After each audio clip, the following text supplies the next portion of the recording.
Alright.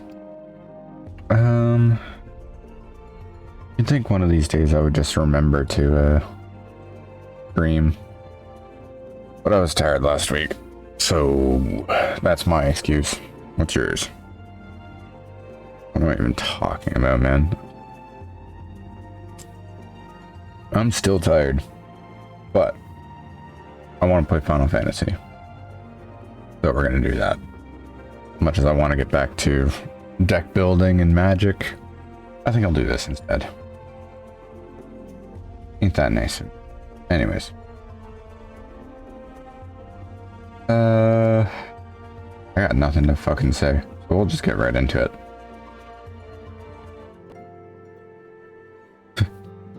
Fucking audio cut.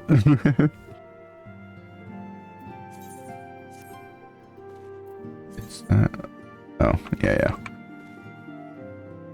Alrighty.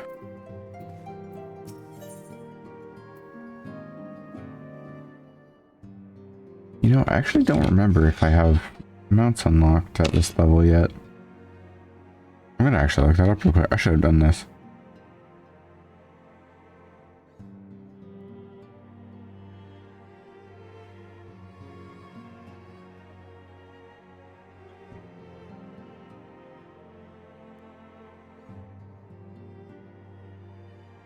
Oh, it's just after joining a grand company. Okay.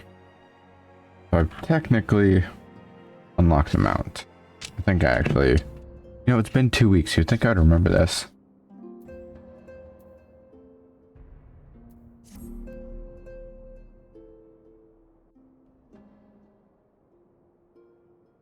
Now, having set aside the formalities, we have a favor to ask of you. Urianger, have the documents arrived from the students of Baldessian? Aye, my lady. They arrived but recently. We have conducted a study at the behest of the Order of the Twin Adder. Papalimo, Ida, a synopsis if you would. Our task was to survey the behavior of the Sylphs, a beast tribe indigenous to the Twelveswood. Oh, how to describe them. They look like gizzle-greens, floating ones, that worship the primal Ramu. Though technically a beast tribe, Sylphs are blessed with a comparatively personable demeanor, conducive to peaceful communication. Offering us an invaluable opportunity to learn what the beast tribes know of the primals. While Ramu's existence is well I'm documented, gonna have to turn up my the game Sylphs volume, I do think. not, Oops. or perhaps cannot, summon the primal any longer, insofar as can be ascertained, until such time as we know. It would be unwise to assume that the threat posed by the primal has passed. There we go. Which leaves Gridania with the added worry of not knowing what they should be worrying about. In that regard, they are hardly alone. What we can say with absolute certainty is that Gridania has its hands full fending off Garuda, who, I need hardly remind you, is among the most savage and terrible of all known primals. In short, it is essential that we approach the Sylphs in as diplomatic a manner as possible. Words and actions can be misconstrued. The only sure way to communicate our intentions is the echo. Winning the Sylphs' favor may well bring us a step closer to mitigating the threat of the primals. Will you help us? I am grateful. Lovely. Well, as much as I'd like to help, I'm afraid I would be of little use to anyone in Gridania. A veritable babe in the woods. Ida and Papalimo, however, should be able to see the forest for the trees. Is that not so, Minfilia? Indeed. You are willing? Leave it That lip to syncing. me. Ah,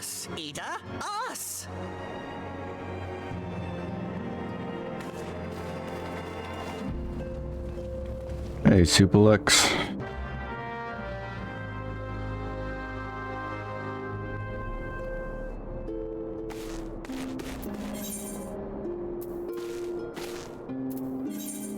Hold on.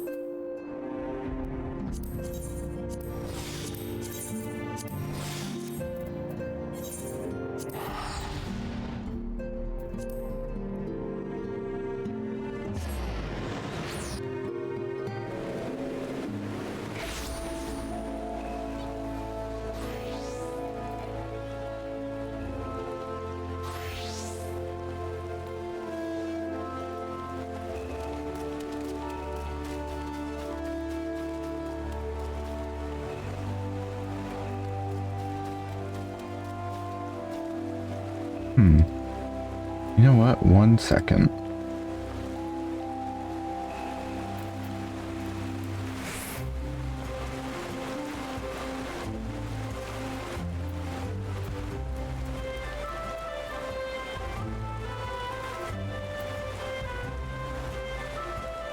Okay. We know far too little of the Sylphs to lay any worthwhile plans. We must call up the Scions once more if we're able to... beg your pardons. It's a terrible habit of mine to think aloud. But tell me, what brings you to the Adder's Nest?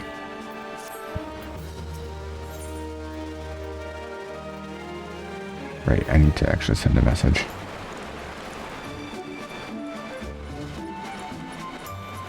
There we go.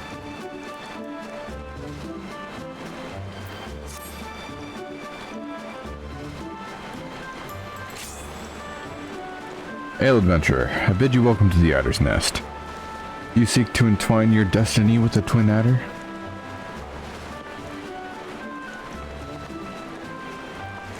Good day, Commander. Sorry to disappoint you, but other business brings us here today. Edam Pavolimo, always a pleasure to see the two of you. My men tell me you quest in the name of the Scions of late. Quite so, Commander. A little bird told us that Twin Adder was in need of our adventuring prowess. Ah, your little bird sings true. No doubt you've heard that we're investigating the Sylphs that that curious beast tribe calls the depths of the Twelveswood home. The Sylphs are, for the most part, a peaceable bunch, much to the delight of the elder Seedseer, who has no desire to see her people embroiled in yet another fruitless war. The Twin Adder is of the same mind, and it is precisely for this reason that the Sylph's relations to the primal Ramu has raised a flag of warning amongst our ranks. Friendly as they may appear, beastmen will be beastmen. Should there be even a sliver of chance that the summoning of the primal might disturb the balance between Gridania and the Sylphic tribes, it is a possibility we cannot ignore. Better to be safe than sorry, indeed. Do we strike at Ramu or leave the Sylphs to their own ways? That is the question, yet I find myself lacking ample knowledge to arrive at an answer. Opinions abound within Gridania, but to listen only to one's own is among the greatest mistakes a commander can make. I would hear from the other side, the Sylphs themselves, and seek an impartial party to serve as my liaison. That's where you Scions come in. Man, this lighting. The Sylphs' little souls remain untempered, and have held many a productive dialogue with our people. I would hear their candid thoughts on their tempered brethren. That said, I urge you to exercise due caution. Sylphic tradition and etiquette bear little resemblance to our own, and would not do to have any cross-cultural faux pas get in the way of productive parley. En route to Little Solus, you will come upon the Hawthorn Hut. Our officer stationed there can enlighten you as to how to win the Sylph's favor. May your expedition be a worthwhile one. A friendly palaver with the Sylphs. This could be a pleasant enough diversion. A Hawthorn Hut, was it? I believe the ferry departing from West Shore Pier should take us straight there. A friendly palaver indeed. I hope this will be as straightforward as you say, Pavolimo.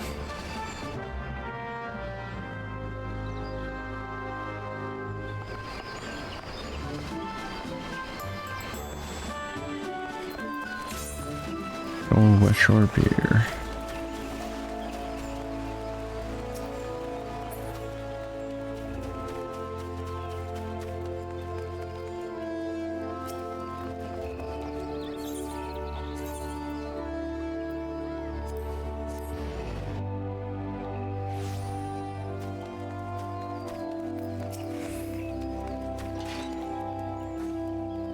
The ferry docked at the base of this hill will carry you across the lake to East Stroud.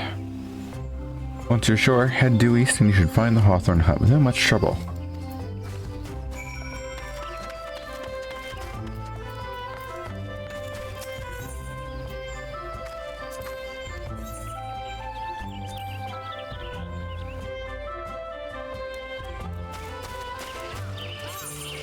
Alright, and now that we're here, I can introduce a friend.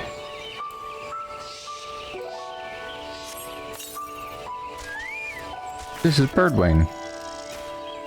He is my lovely dear Chocobo. And as stupid as that name sounds, it's based on a butterfly, not an actual bird. But yeah, he'll be our faithful companion.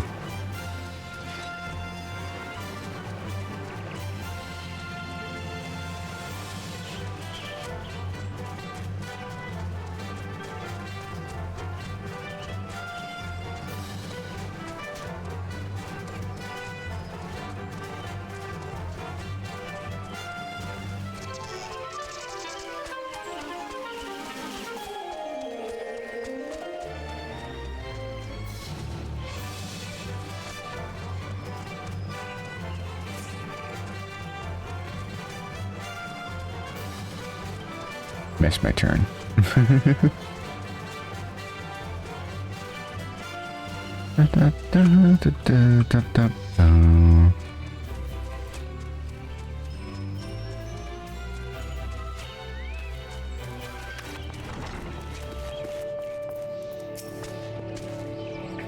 Indeed, I am Ameline of the Twin Adder. Understand you're here to learn of the sylphs, yes? For all their whimsy, they are a wary lot, particularly since the Empire has come to the Shroud. Earn their trust, however, and they're as friendly as any folk. They have their quirks, but so do we all, no?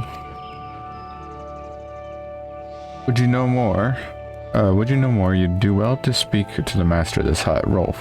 He's forgotten more about the sylphs than I'll ever know.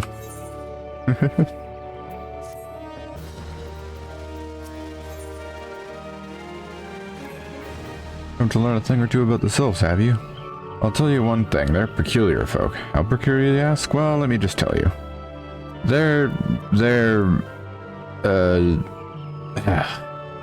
Beg pardon, friend, my memory's just not what it used to be. I've seen much and more in my adventuring days, and it's all clutter and monogamous now. Though I've shared my stories with those around the hut before, you might have more luck with them.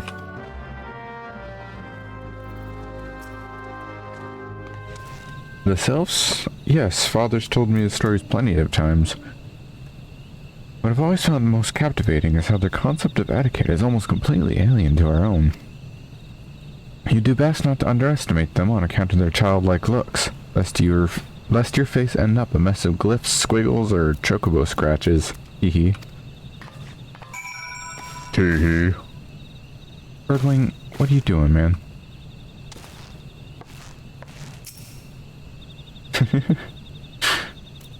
He do be the king, though.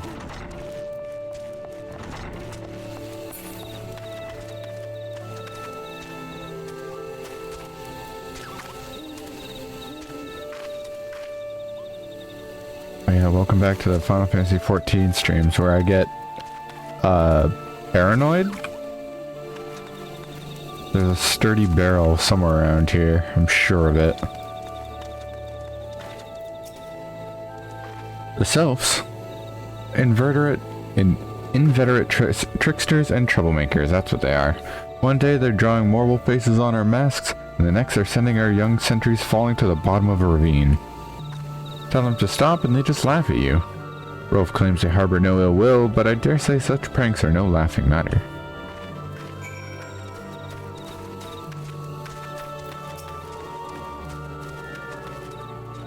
Paranoia makes the gameplay more engaging.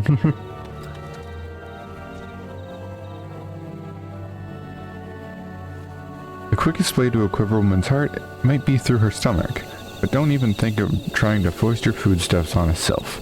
They sustain themselves simply by bathing in the sun, or so Rolf once told me.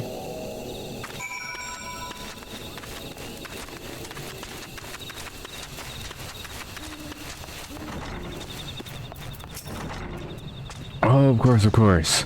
Hearing your stories, well, my stories, has brought the memories flooding back to me. I feel like dancing. Yes, nothing brings people together quite like a little toe tapping. A sylph told me long ago that dancing is a time-honored greeting among their kind. You do well to remember this. It just may help win the favor of the forest friends.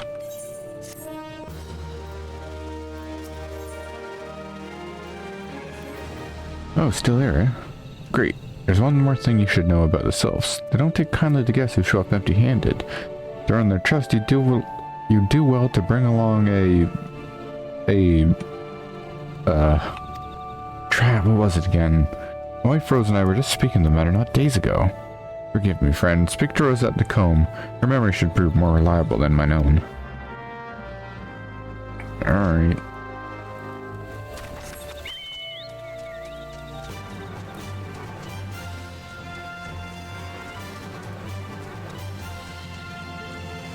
And all the way back.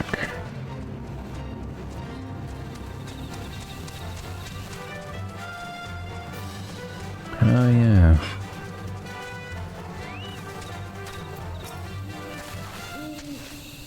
A peace offering for the sylphs.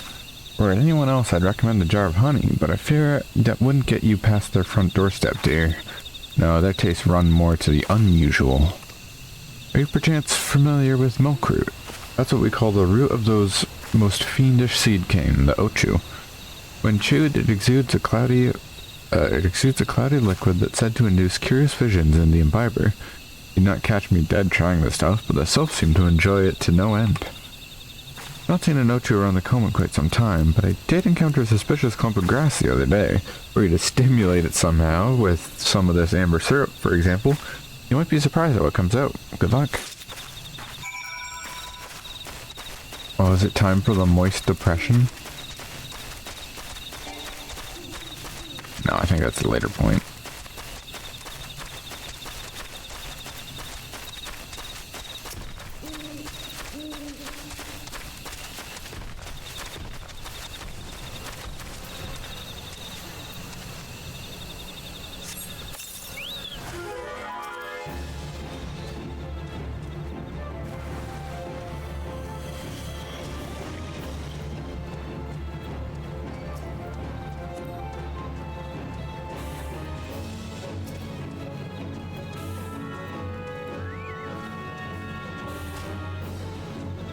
I wish the chocobo would attack freely. Oh well. More of a December thing.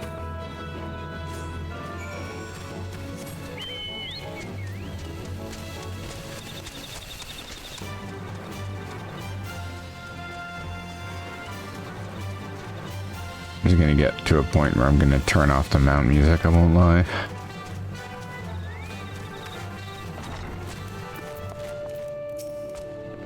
Ah, you're back. Was my wife able to direct you to a suitable offering? Got some good old milkroot. Milkroot, but of course, those sylphs quaff that cloudy stuff as quick as I do a flagon of mead. The effect's just about the same as well. Any route a gift of milkroot will have the sylphs calling you friend and sister the moment they lay eyes on it. Now let me wrap that up for you. I'm starting to feel a bit woozy.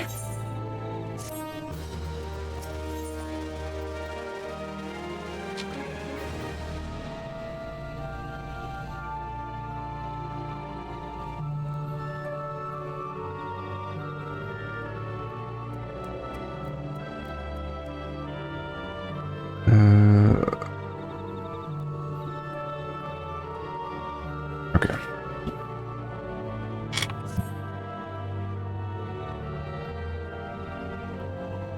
I've taken the liberty of wrapping your milkroot well and good. This should keep it nice and fresh, not to mention spare you from that god's awful stench.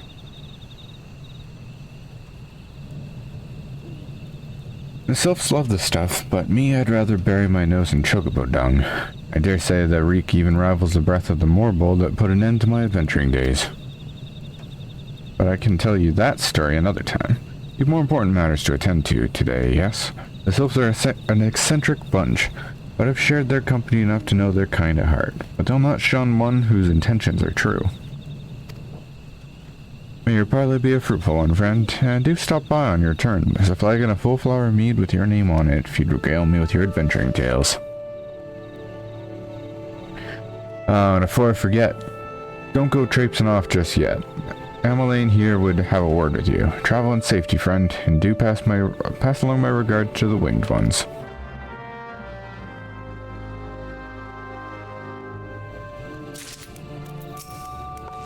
Good to see your knowledge of Sylphic culture has matured. I see no reason to delay your mission any further. Upon your arrival at Little Solace, go to young Sylph by the name of Comoxio. He has served as an intermediary between our peoples on many an occasion, and has the close ear of his tribe's elder. I see that Hawthorne has furnished you with some of our malodorous root the Sylphs so adore. I have something of far greater import for you to deliver, a missive from the Elder Seeds here herself. To summarize the letter contents in brief, it vouches for the integrity of our envoy, that would be you, and restates Gridania's desire to maintain a harmonious relationship with our long-standing friends of the forest. The war with the exile has taken a toll on our resources. We can ill afford to get mired in another conflict. I need not impress upon you any further the importance of this mission. May the 12 see you return with good tidings.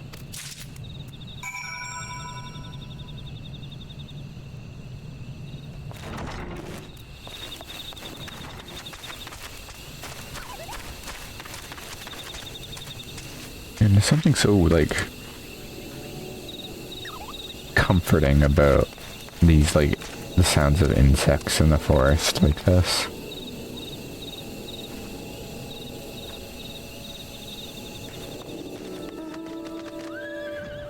Like, I don't know. It's just... I guess it's nostalgic, probably?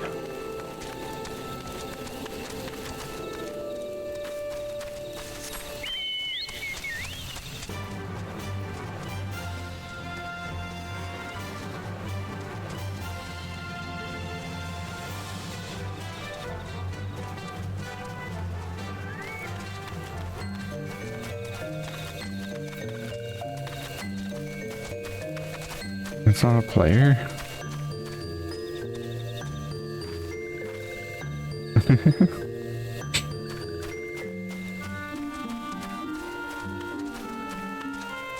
I won't lie, I'm on the lookout for that barrel.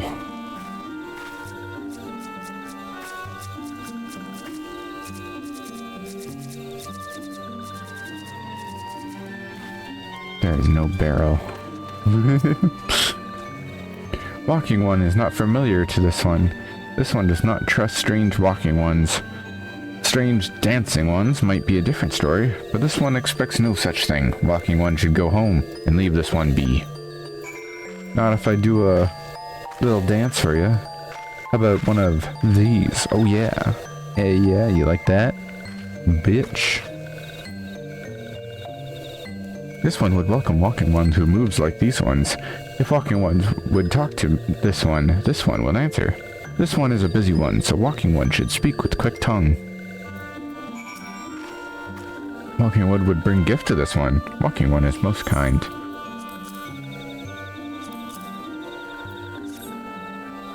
Walking one brings milk root. Milk root fills this one with great joy. You know, what do I know, Superlex? Tell me.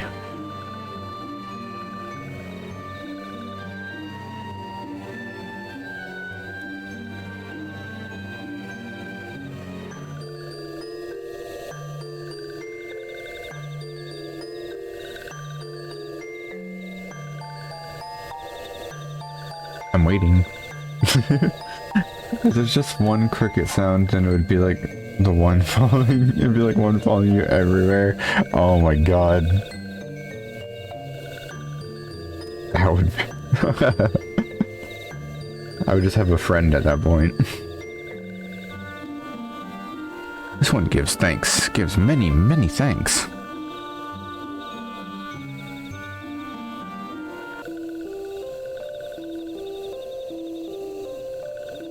Walking one carries message for Elder One. This one will deliver the message to Elder One. Walking one should not worry. Hello there, we're envoys from Gridania. We're here to treat with your people. Oh, we come to pay our respects to your elder, and to learn from him more of your Lord Ramu. Where are these ones? These walking ones come from Gridania. Walking one became a dancing one and brought milk root, but walking one tricks this one. This one does not like tricks. This one will speak no more. Elder one is busy. Walking one should go home.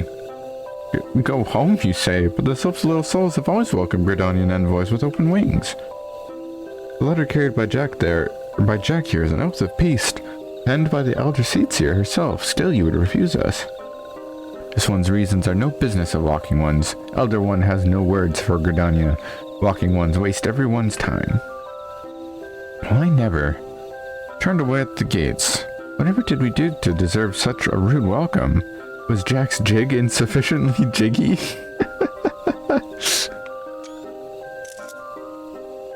I'm as baffled as you, but something tells me recent events have our erstwhile fluttery friends feeling uncommonly wary.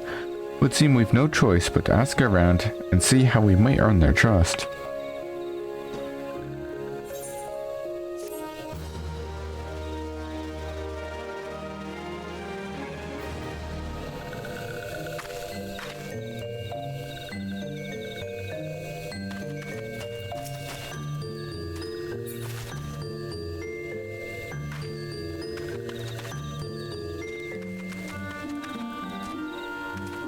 Oh man. Lexi, I know you're here in chat, I'm sure. Actually, I don't know that, so I'm just gonna text you instead.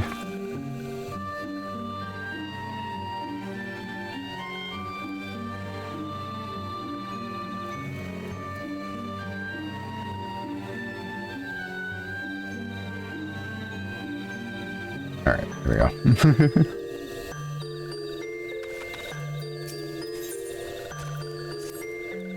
Dance diplomacy. Hey Jack, are you in the mood for dancing?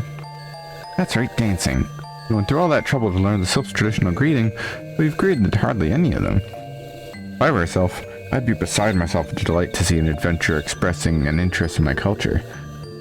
Me, of course, I'd be happy to join. Ow, ow! There goes his bloody leg, grams of mine acting up again. Damn it, Ida. Come on.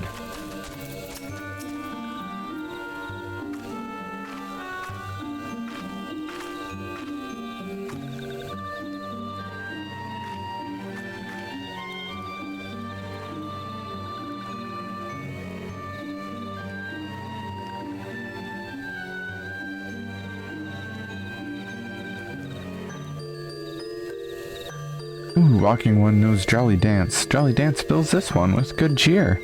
Let these two be friends.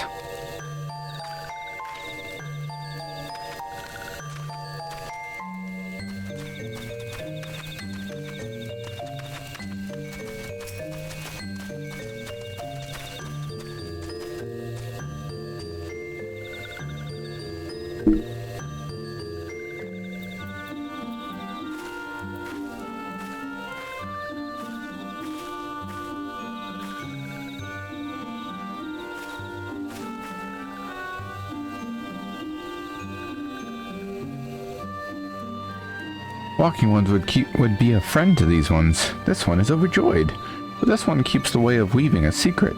Even if Walking One learned the secret, Walking Ones could not weave in the same way.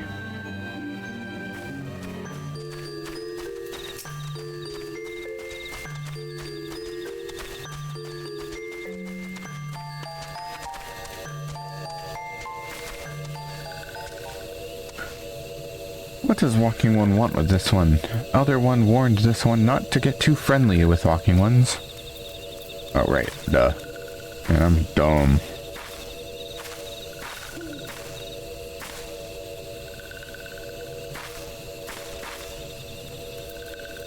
Ah, Walking One is friend to these ones. Friendly like gracious Elder One of Forest City. Knows how to dance into into these ones' hearts.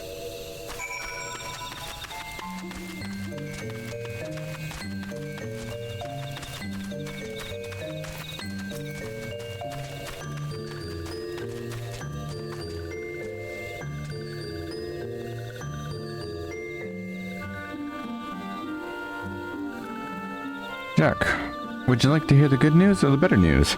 The good news is that your lovely little dancing has brought smiles and high spirits to all little souls. Better news, why I have thoroughly recovered from those accursed leg cramps. Onward to our next adventure. God damn it, Ida.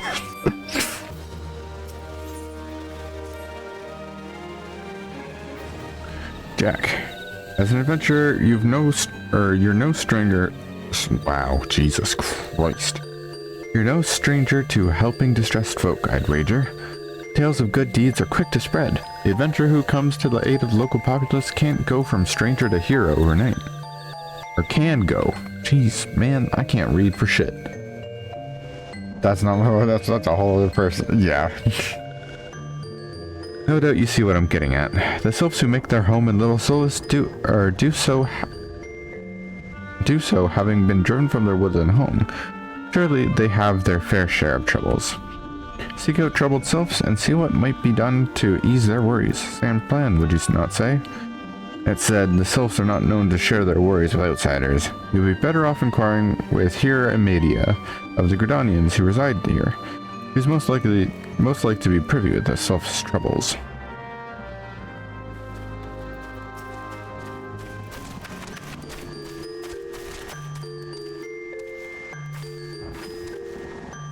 Praise be to the elementals.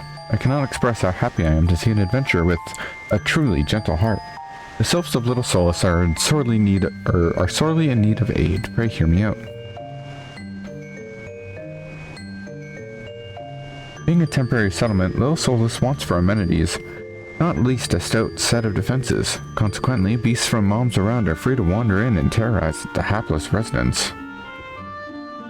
The Zizgorlins and Gulnats that roam these parts are especially troublesome, but slaying one of each should serve as a warning to the rest. Shut up, Lexi. Shut up. Fuck you. Why? Why did that get me so much? Furthermore, perhaps you could gather 3 brownie bushes as well. They play an important role in Sylphic culture. Do not claim to know the details, and what with such feral beasts prowling the forest, they are not easily come by. When you're done with the deeds, seek out Camuxio. He is slow to warm to others, but your good intentions will not be lost on him. My own experience speaks to this. Amenities nuts.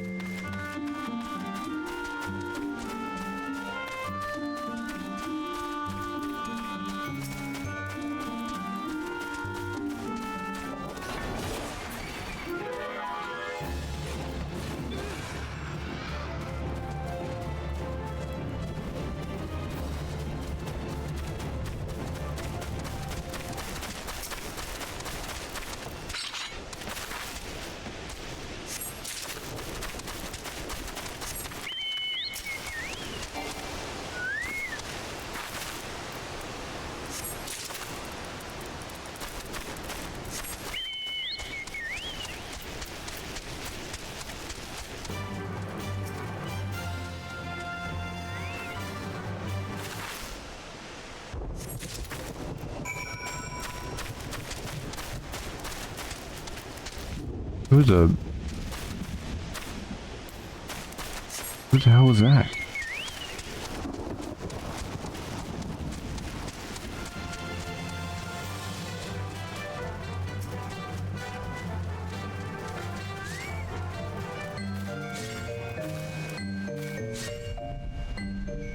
It's a many.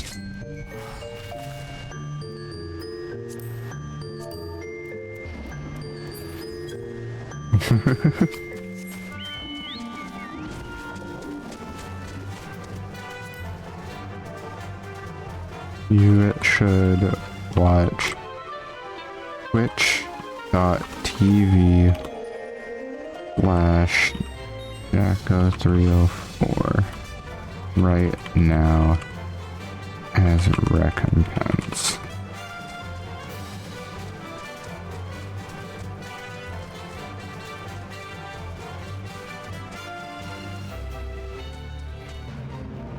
Fuck, I miss my own name.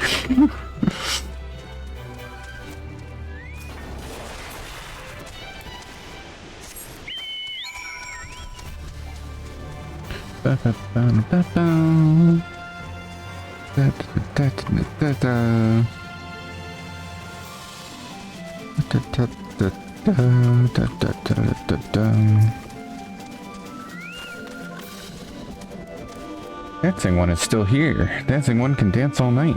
This one's trust is not so easily earned. Yeah, but how about some brownie bushes? Dancing one brings brownie bushes for this one. This one can dye thread once more. This one is pleased. Dancing one kills bitey buzzy ones. This one hates bitey buzzy ones. Dancing one is kind. Too kind. Many walking ones come to these one's abode, but few are friendly like dancing one. Perhaps this one was wrong not to trust dancing one after all. This one asks dancing one for forgiveness. These ones have many troubles since walking ones last came to our abode. This one must be careful, always careful. But dancing one is not like other walking ones. This one can trust dancing one. This one would ask dancing one for help. Strange walking ones with bodies of steel come to the home of these ones. This one thinks steel one come from Empire.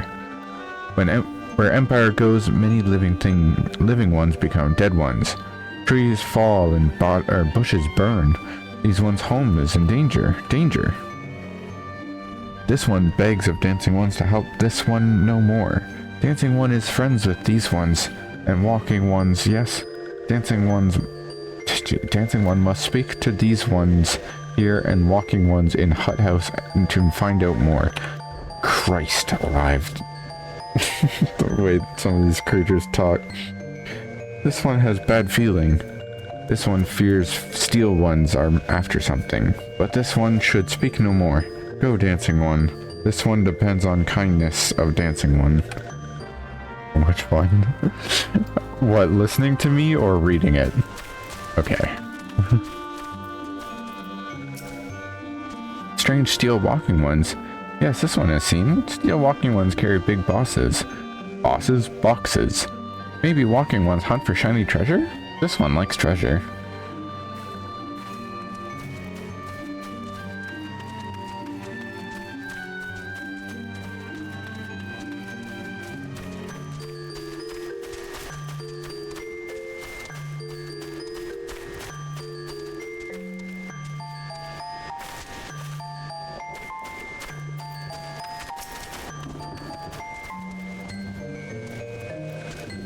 Shush, shush, this one says. Steel walking ones are scary, like touched ones. This one hates scary, and scary ones have scary friends.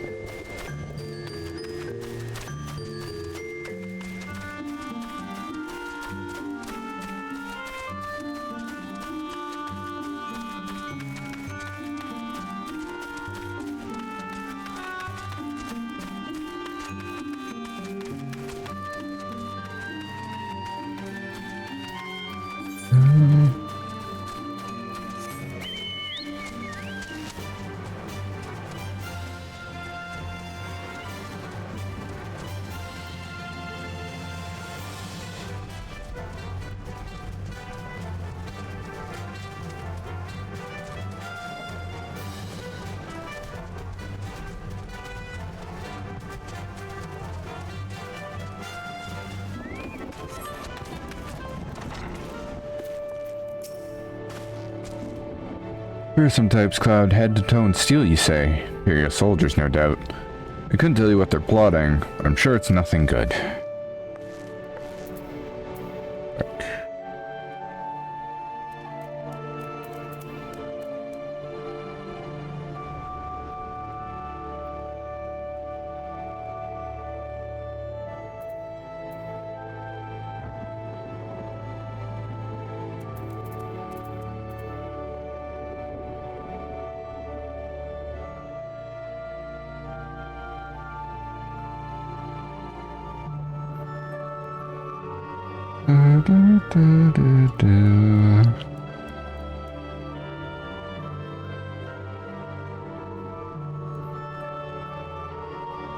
Okay.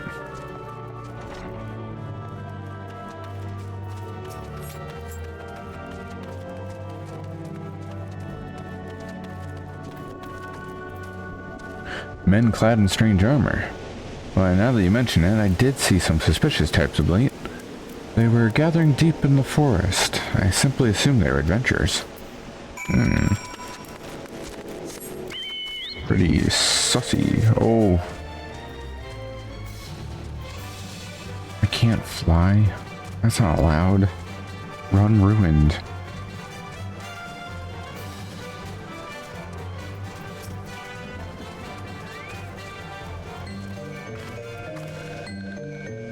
This one is happy to see Dancing One return. What did Dancing One learn? This one sees.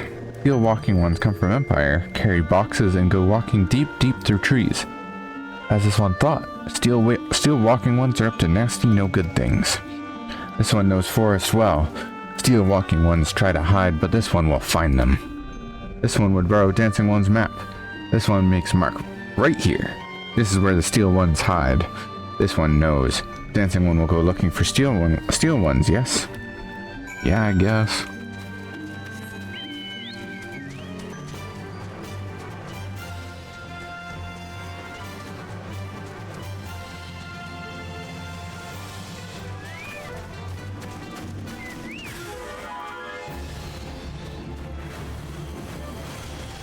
Explode. Explode.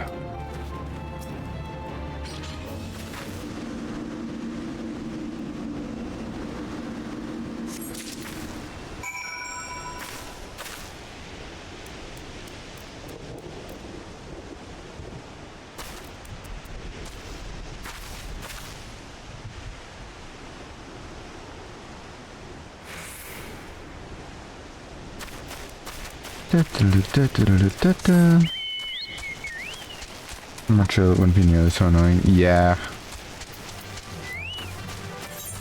Now that I think about it though, I'm gonna turn that off. For now.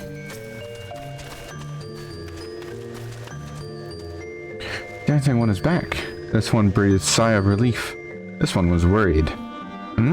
Dancing One found something.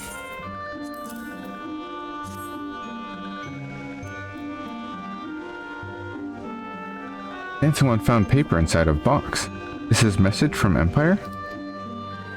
This one can read Walking One symbols. Message paper has names of food and rocks. Food and rocks were inside boxes. This one knows. Good thing they made it an option. Yeah, for real.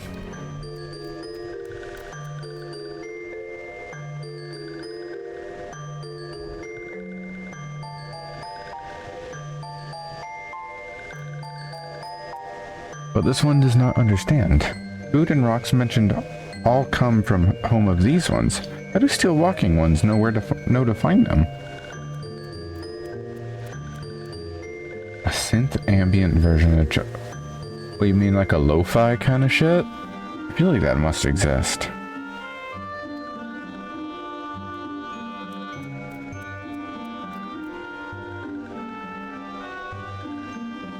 Is there sneaky one hiding behind this one's wings? Snooping one selling secrets to steal walking ones? This one fears for this one's home, but Dancing One has helped this one much today. Dancing One must promise to always be friend to these ones. There's a 75% chance a version of that as long as this. Yeah.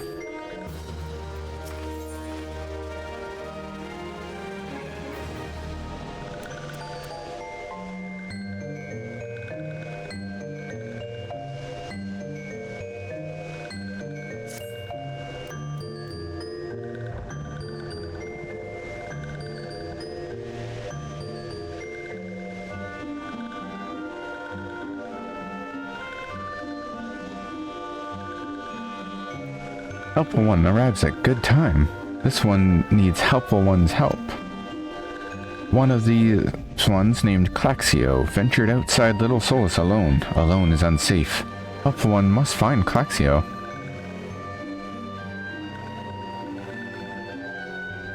Claxio struck west after leaving the settlement. Hurry before Claxio ends up in belly of a beastly one.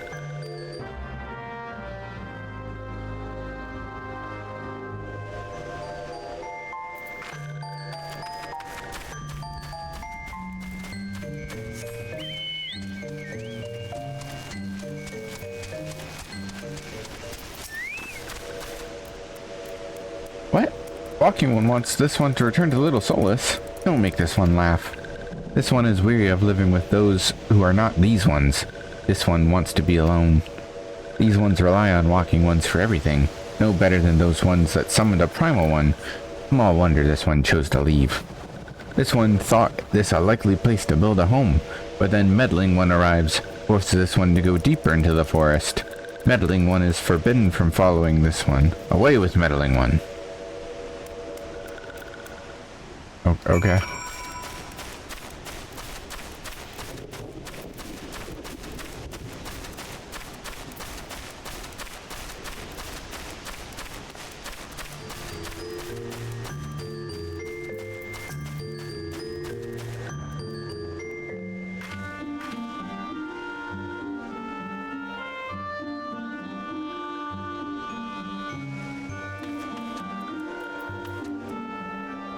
What? Claxio refused to return to these ones and went deeper into the forest?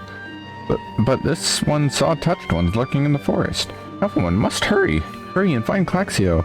Alpha One should search for spools of thread on the forest floor. Those things will lead a helpful one to Claxio.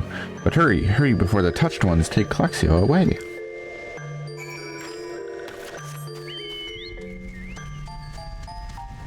Ba-da-bum-bum.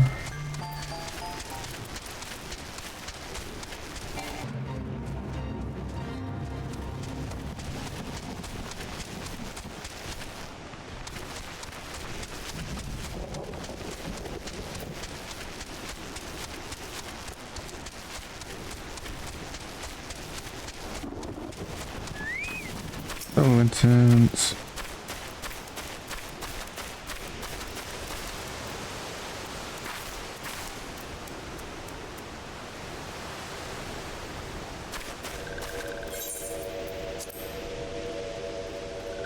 So far, are you winning, son? Well, we'll find out in a moment.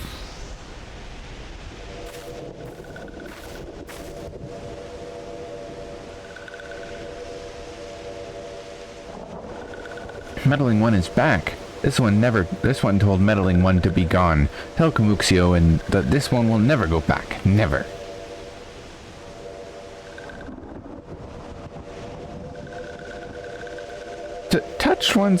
Touched one should go away too. This one is good one. Everyone should just leave this one alone. Be on guard, Jack. These sylphs have been tempered. Brought under the thrall of the primal Ramu. Akin to the Amalja tempered by Ifrit, these sylphs exist only to serve their deity. Then let it answer to words, only steel. I take no pleasure in this, but it must be done.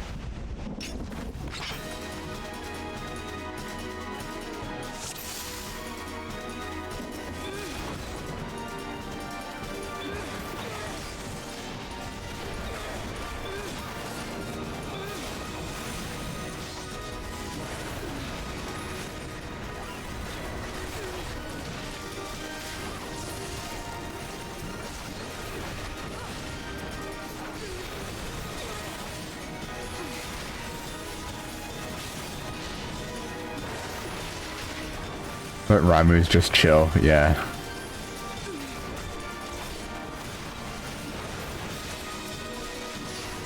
That's a marble. And that's what a marble does.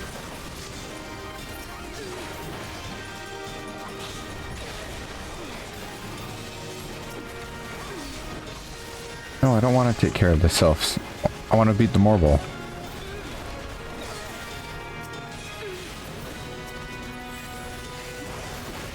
Oh, and then just leaves.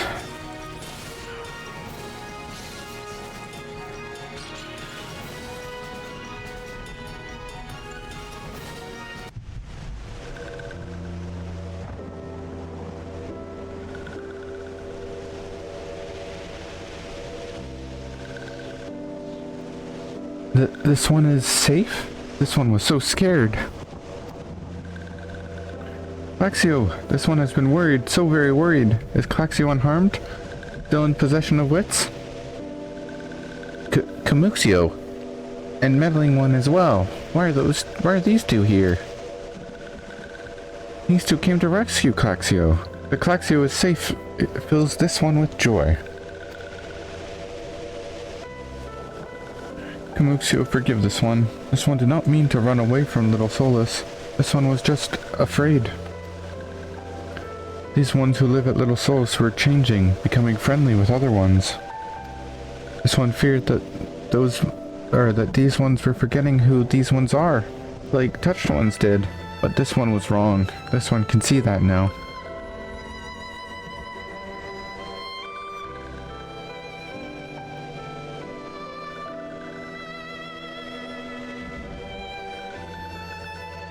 Meddling, helpful one. This one is grateful. This one will return to Little Solus to be with Coeurl and friendly ones.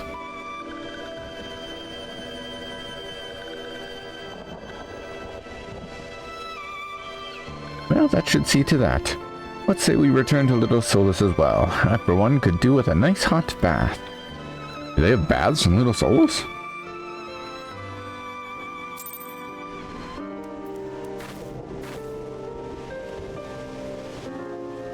One sec. Sorry.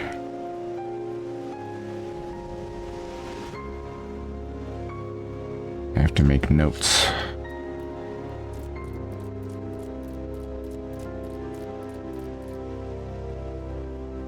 I love this song, by the way.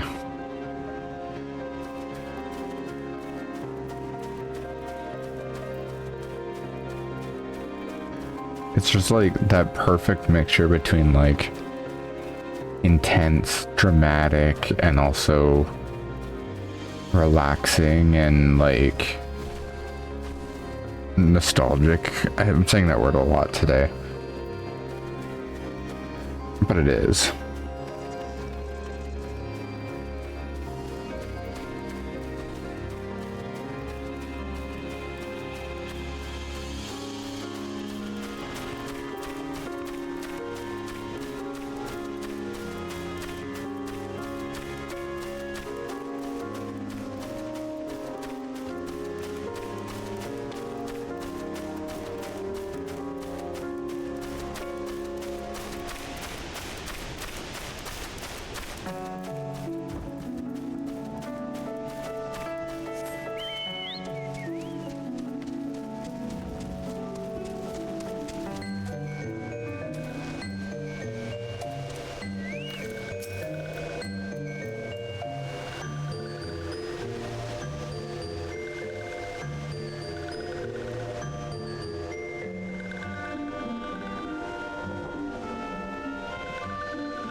This one thought Claxio was lost forever.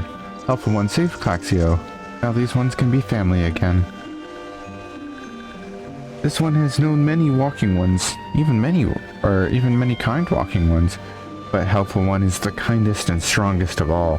Helpful one is a hero to these ones. Helpful one will bring these ones and walking ones closer together. This one knows. This one would take Helpful one to see Elder one. But Elder one is...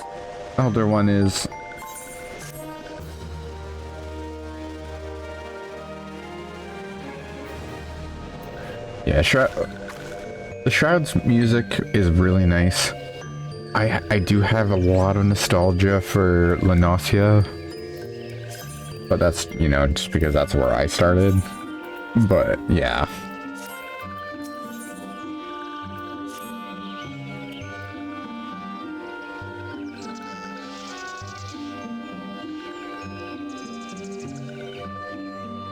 Who would have thought, exactly.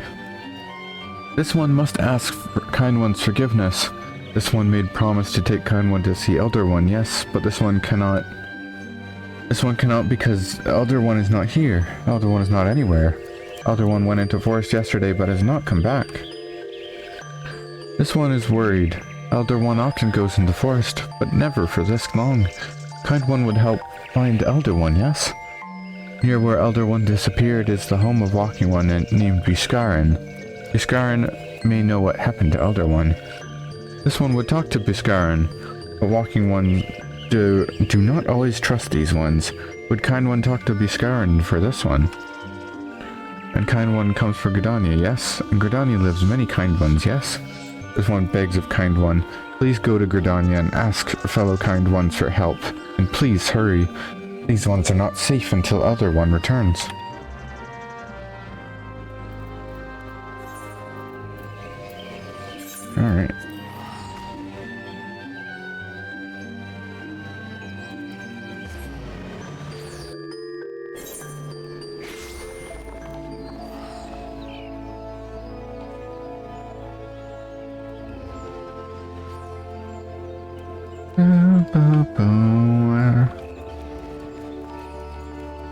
Oh, sad outfit. That's so cute.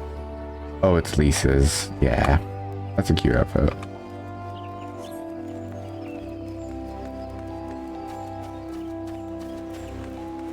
If the best song played at all times to get boring? Yeah. On occasion, yeah.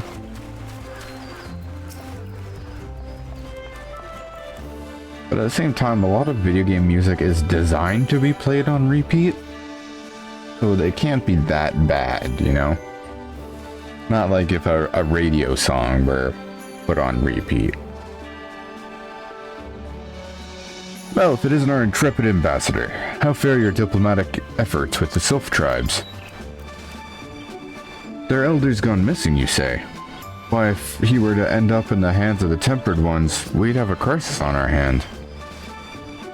You can assure the Sylphs that my sharpest-eyed serpents will be on the lookout night and day.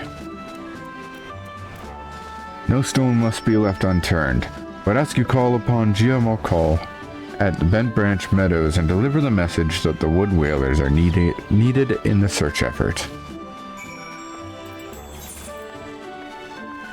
Have I been to Bent Branch? I don't think I have.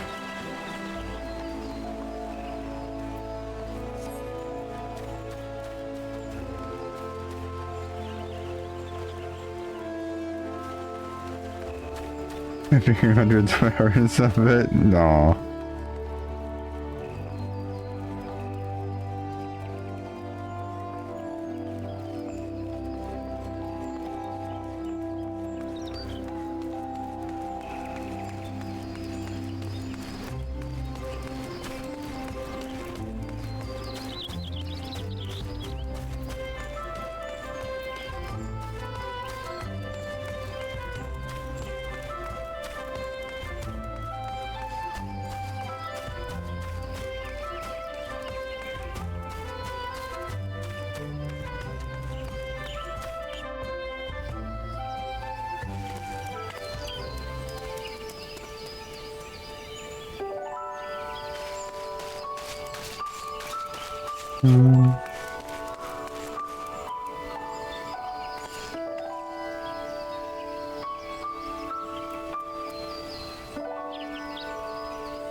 Mute the game and play Dancing Mad the whole stream.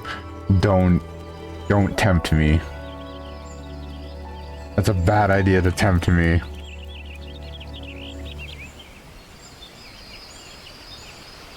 A very, very, very bad idea to tempt me with something like that. So anyways.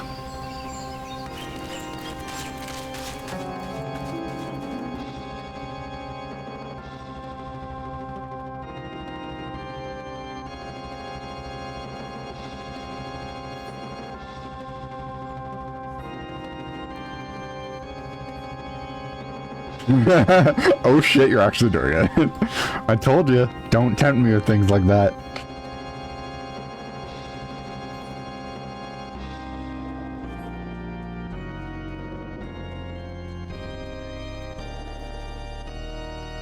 New most unwatchable Jackal 304 stream? Maybe.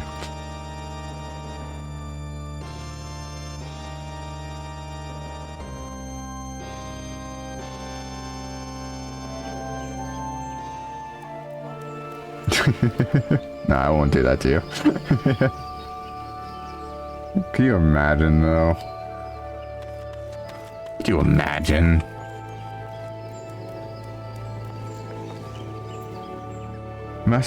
A message from Commander Helio, you say? The Sylph Elder has vanished.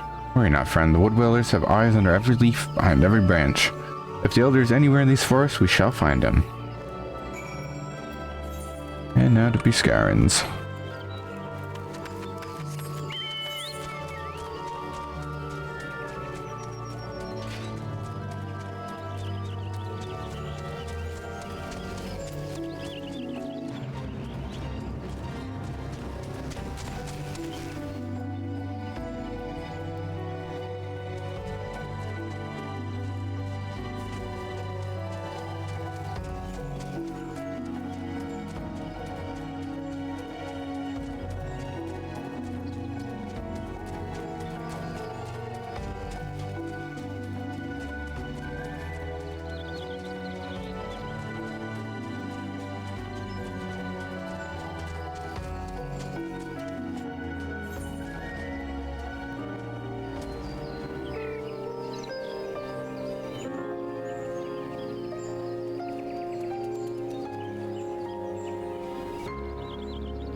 Ooh.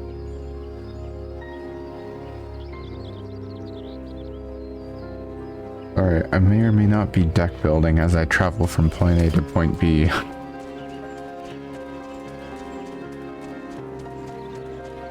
Don't get into magic. It's a drug. What?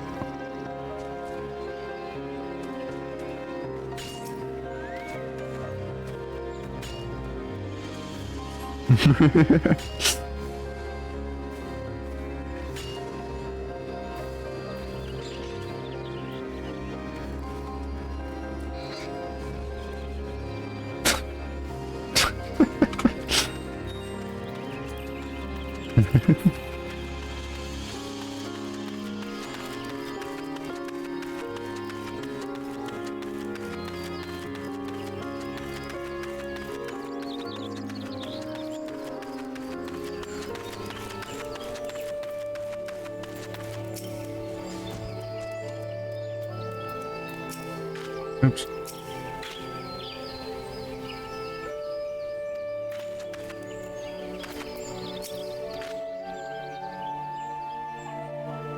Discovered IRL Triple Triad. You know what? If Triple Triad was made into like an actual card game, holy fuck, I would probably actually play that.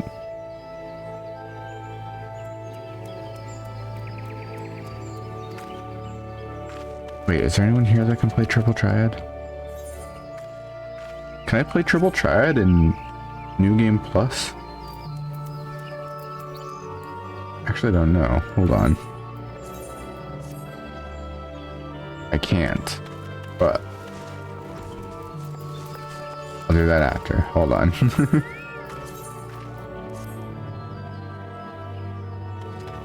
Want to play cards in the street?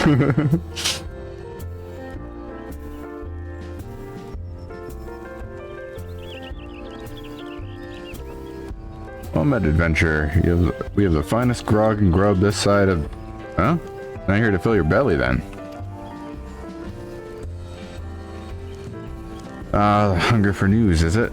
There's been talk of a sylph lurking hereabouts, but I couldn't rightly say if it be the elder you seek. Those woodland scamps all look alike. Short of painting one red and another blue, most folk would struggle to tell the two of them apart. But if you've the time, mayhap you could stay a while and see what the gods have in store. You never know, you might even stumble across this sylph elder yourself.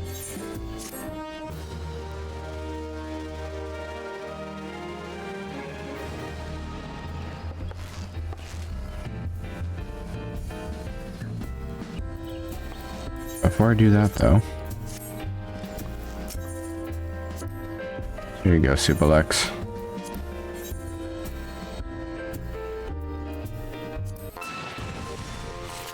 I don't ever play this fucking game.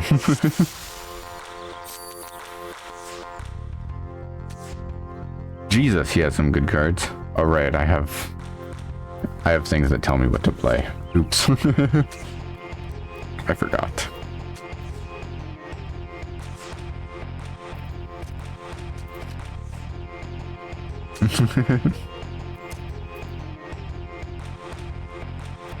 Yeah, except it's giving me deliberately bad plays. Or I win?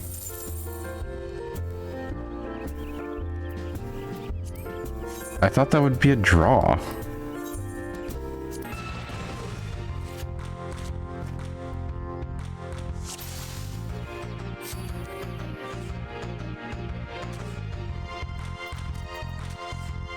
Are you gonna play the exact same cards? Okay.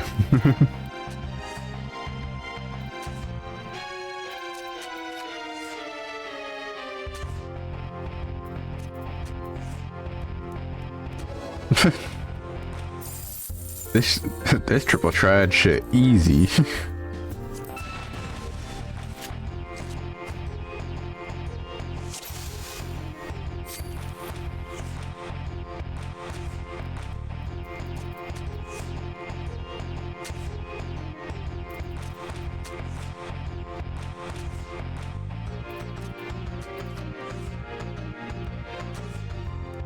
You get the special rules in this game?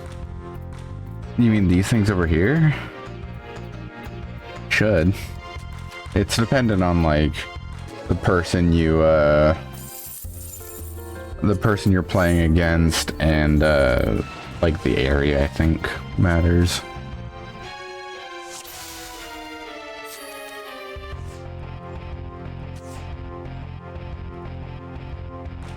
A male Highlander?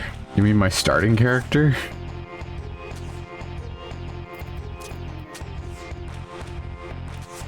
Oh wait, no, I guess my starting character was a Midlander, not a Highlander.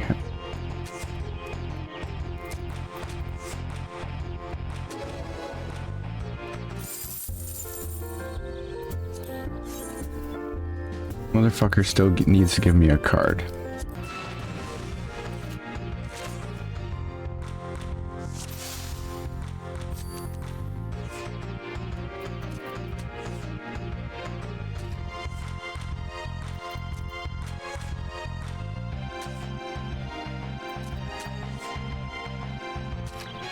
Wow. The moment I change decks, he starts winning. Never mind.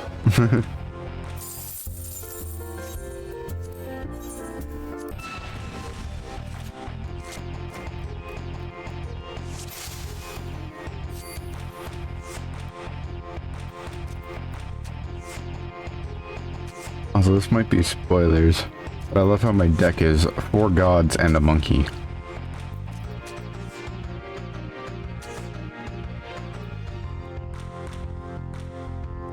Why would I put that there?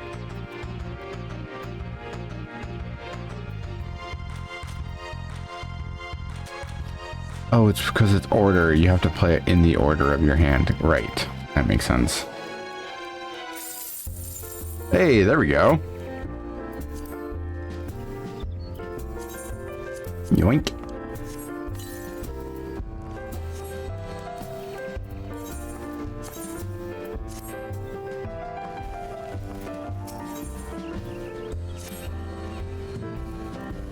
No word on the Sylph Elder yet, but I'm sure it's only a matter of time. In the meantime, how about doing a favor for old Biscarin in return? Right then, let's put your head to work. Put your head to work? Put you to work. Where did I read head? There's a customer outside who's spoiling for a fight, and I need you to cool him off for me. Don't need to go cracking any skulls though, just take this tub of cold water and douse the drunkard. Tends to do the trick. My patrons will swill grog all night, and carouse loud enough to wake the dead if they wish. But as soon as it turns violent, I got to put my boot down. You mean my boot down?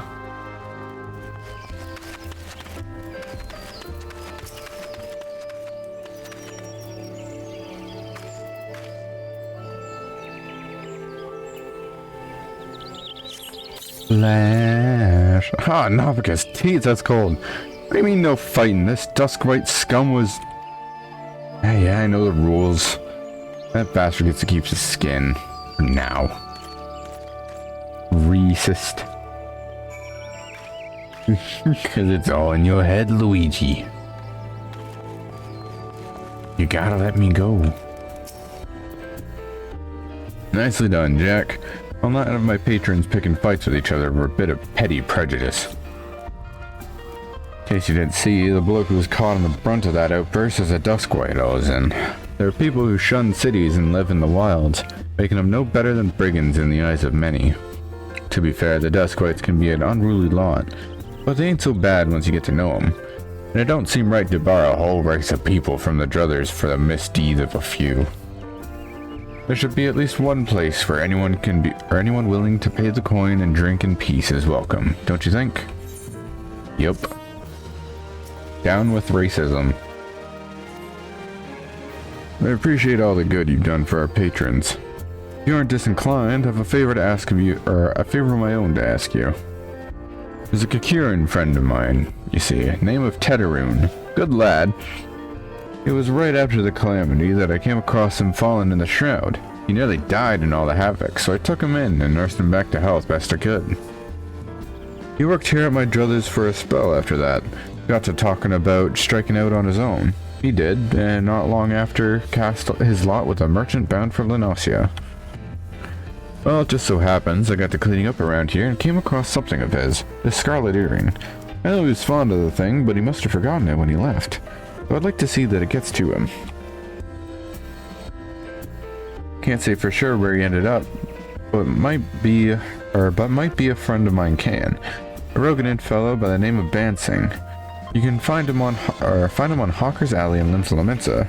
He knows everything of the comings and goings of merchants there. Off to Limsa now. God save us all.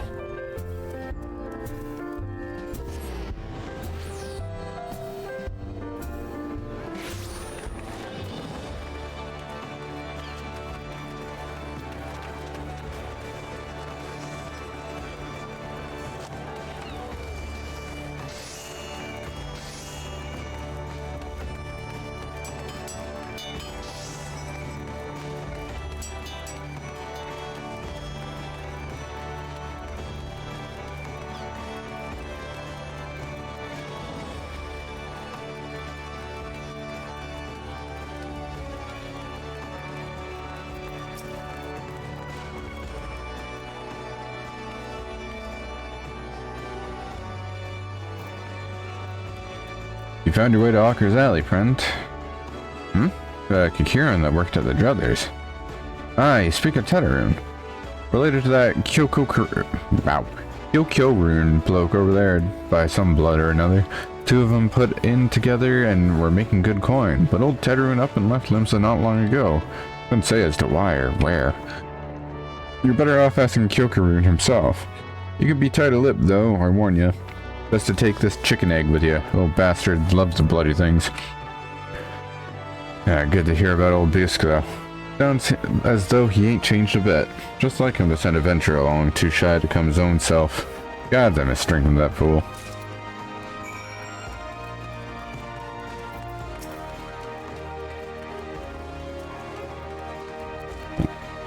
Customer be welcome. Not customer.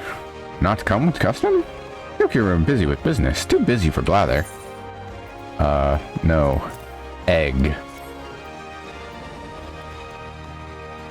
Chicken egg. Yoku love chicken egg. Love chicken egg more than love customer. Looking for Tetterune. Tetterune no here no more. Tetterune leave Limsa. Tetterune go look for Sparklies. May I offer you an egg in these trying times? I don't know, this'll play over. You will give me an egg. Now working at a trading post. Good trading post. Forget where trading post is. Weinberg no Tetterune. Weinberg no trading post. Weinberg at ferry docks. You go to ferry docks. Yokurun forget things. Weinberg remember things. You talk to Weinberg, not Yokurun.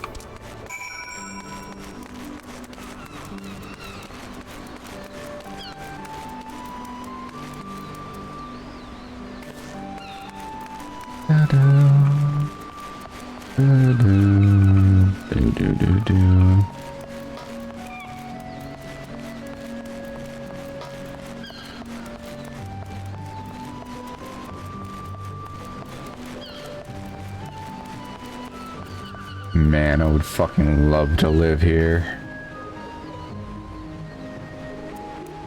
God, I love the water. Love me in my lakes, rivers, oceans, fucking, ugh. Jump right in, you know?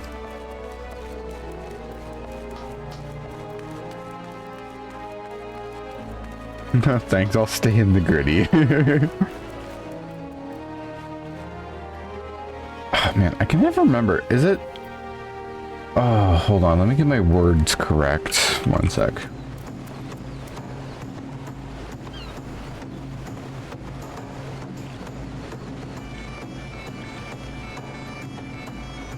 Is it? Yeah.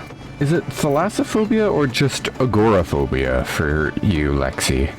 I can never remember.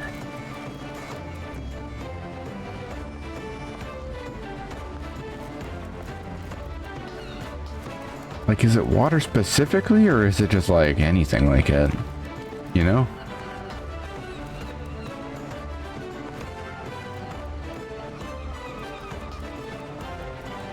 Water, so probably just thalassophobia then. Okay. I'm just curious is all.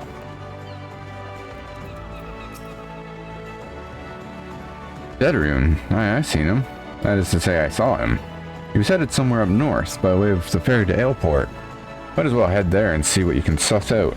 The skipper here can take you there. When you arrive, I'd start asking Aldfoot. Aldfoot? He's an old hand but knows a great deal about a great many things.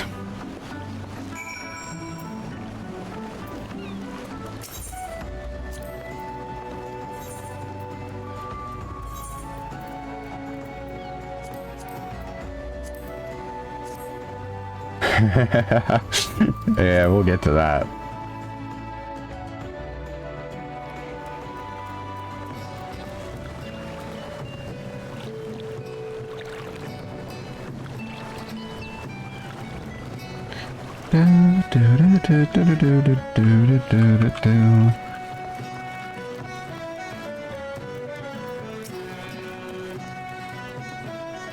Bedroom. I saw him. That is to say, I seen him. He took himself north through Skull Valley into Oakwood. Was looking for a place to run by his fellow Coeurl. Reckon he meant the one right off the shore of Bronze Lake. Emerald's trading post. Follow the road and you're sure to find it.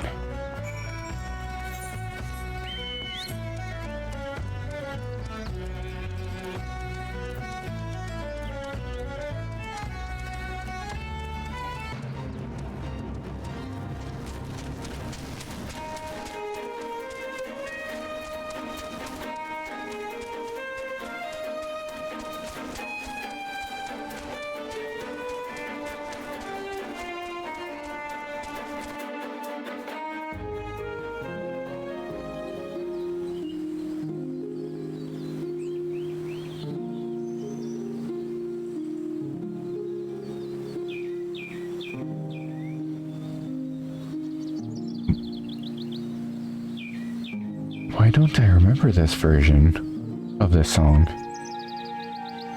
Oh, it's because it's just the start of it. Man, I did not remember the start of this version of that song. What the fuck?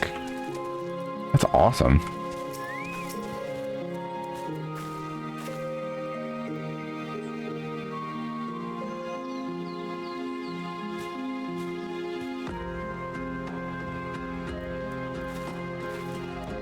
Why the...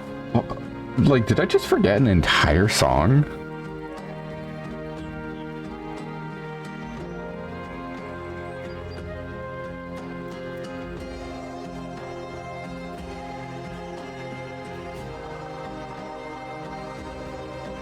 Hold on, I'm just gonna sit and listen for the moment.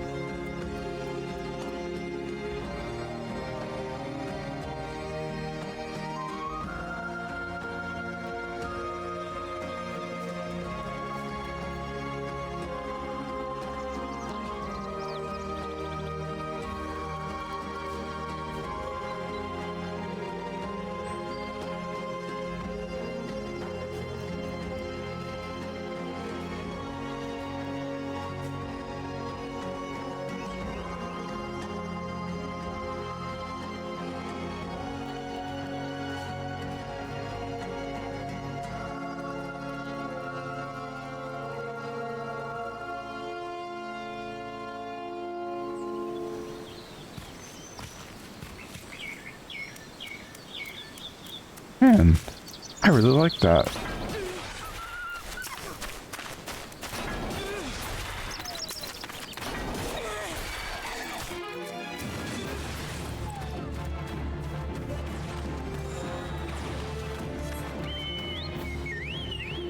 Like, there's the bugs that are definitely everywhere and the racism. I like that the racism is a secondary factor. So fucking dumb. Customer be welcome. Not customer. Not come with custom. Bring something for Tetherin? Tetherin, forget this. Forget our druthers. Tetherin swore he would never forget earring, but never forget forgot. Tetherin thank. Tetherin thank. Smite every bug in my house. No, you don't smite every bug in your house. I know you. I know you. You take them outside. Or at least spiders.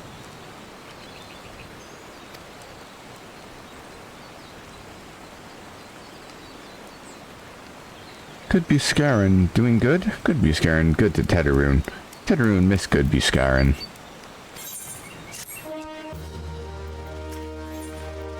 I'm just helping out the environment. Yup.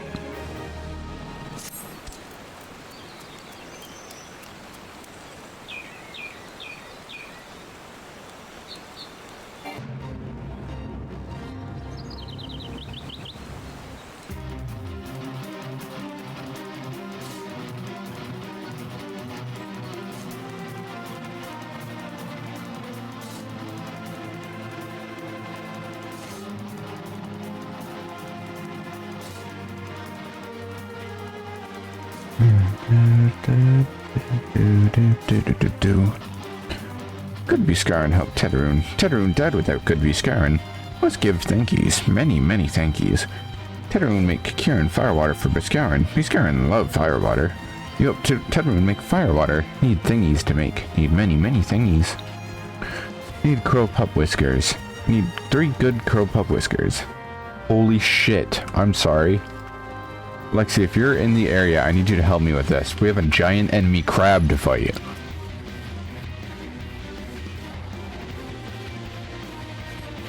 This is incredibly important.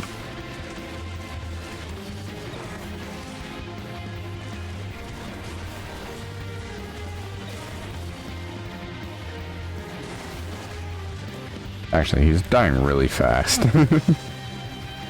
I'll wait for you, though.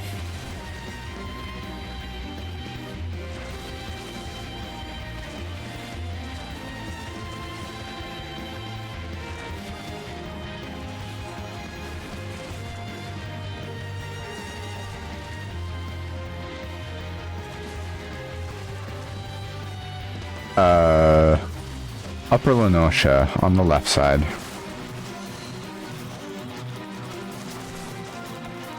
He might die just to auto attacks and bird wing though.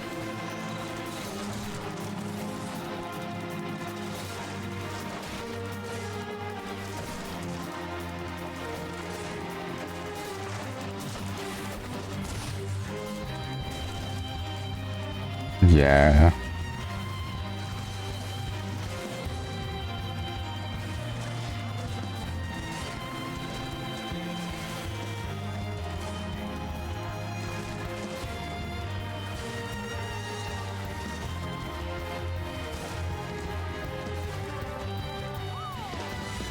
I heard the ho as you entered. Thank you, Solid Barrel. Our hero.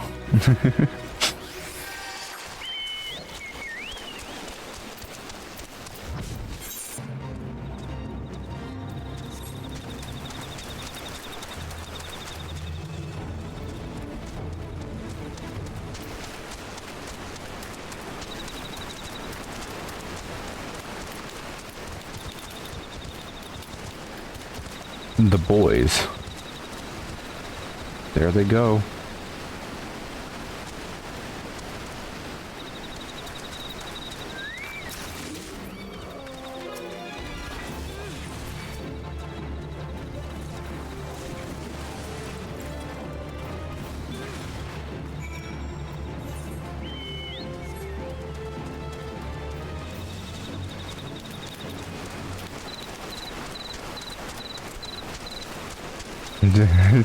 Doing everything in the background with Tatara, making your life easier.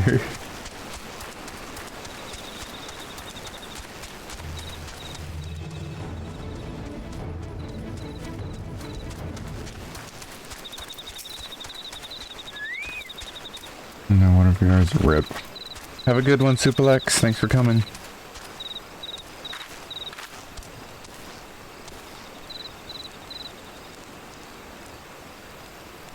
Tetaroon make firewater for Buscaroon. Buscaroon. You bring thingies Tetaroon need?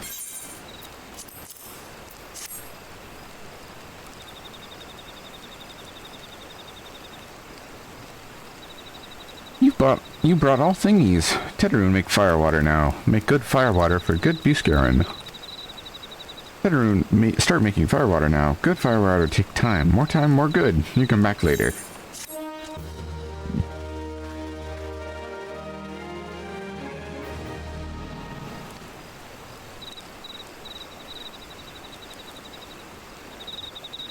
Buscaroon,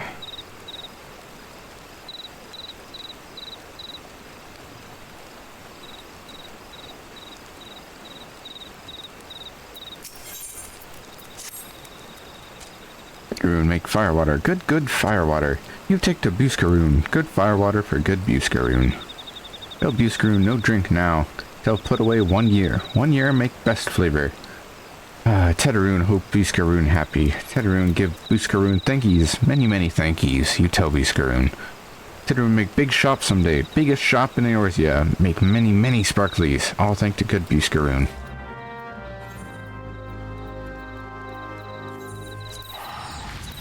Good old Buscaroon.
Ah, you returned. Thank you for seeing to Tetaroon's belongings to him. What's this? For me?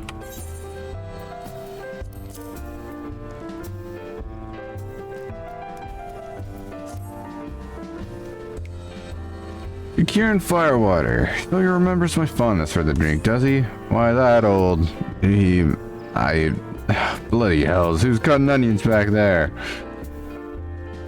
Just a shelf for a year, does he? That sounds about right. I hate to have to wait, but I reckon it'll be worth it. This stuff has an aroma and body unlike any other drink I know. Going to be a long year. Let's see you come back then, friend. We'll see if we can't make it through this bottle together. Man, I wish we could have a fucking bottle with Buscaroon. I almost called him Buscaroon.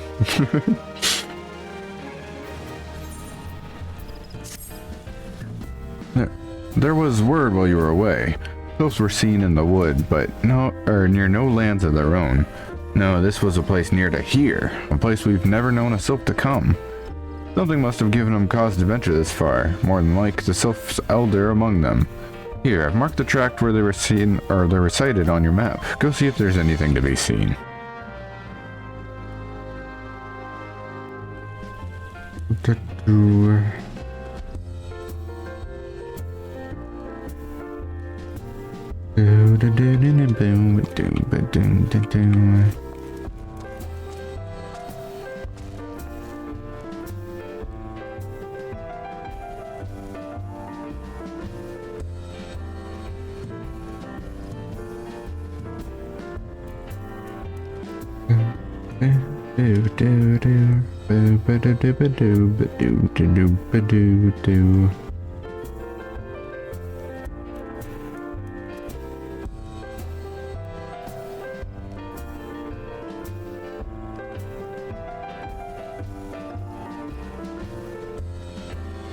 Sorry, I'm doing a thing.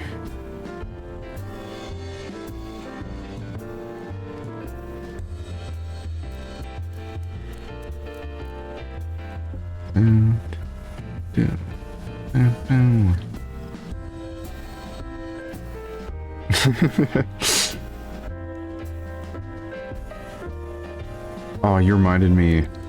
I saw a creature card while I was looking at other cards for Balin. one sec. Sorry. And it made me want to make another deck as I was already preparing to make this deck. Which one was it? It was a dog and a cat. I know that one for sure.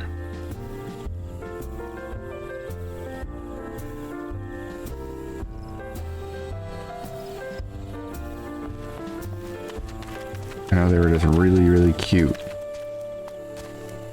Oh, now, yep.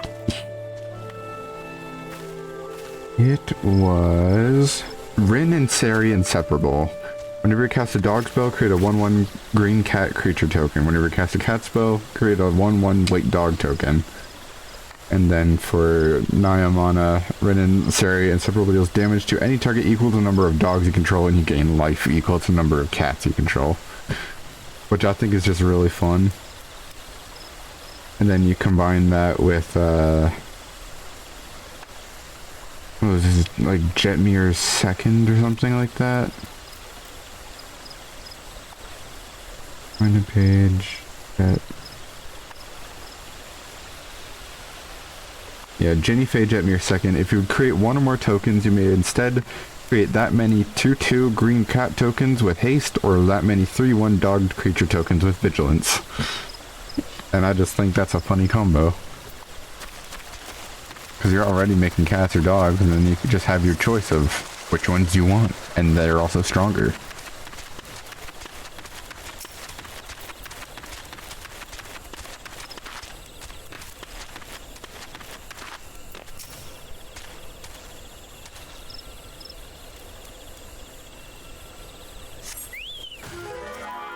Yeet. Fucking Imperials.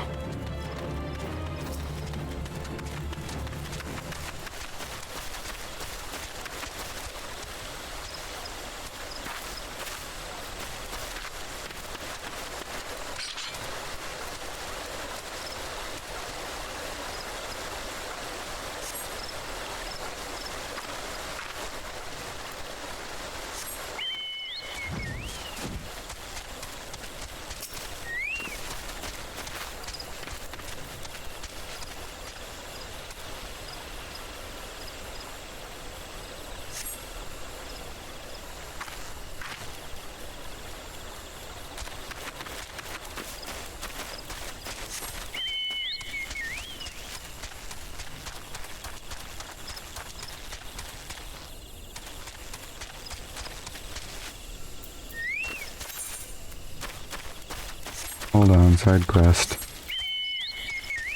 There's a B rank I have to go kill. Yeet.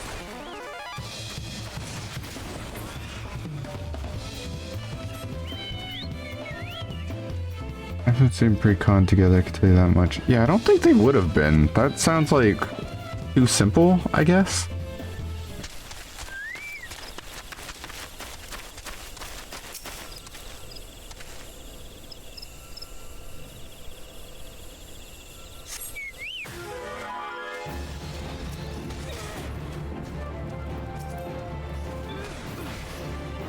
Well, yeah, simple was the wrong word, but I don't know.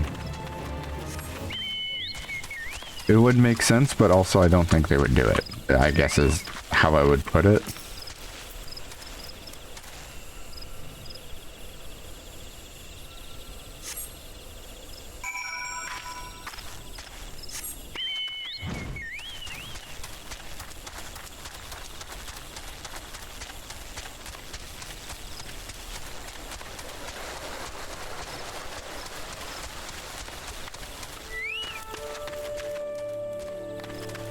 Yeah.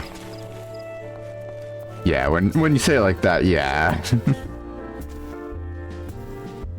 So, is there out to be found in the wood? What did you come to? Garleans? In this part of the 12's wood? First sylphs, now Garleans. And all the same place. Cannot be mere coincidence. Might the Garleans be following the sylphs? Tracking them or giving chase, perhaps? But no, not this far into the forest. The Whaler spires are everywhere. Imperials could never have stolen past them. How the bloody hells could they... Unless... Well, someone guided them through. Someone who knew where the spires stand. And when the whalers watch, a Gridanian traitor. Oh boy. I remember this now.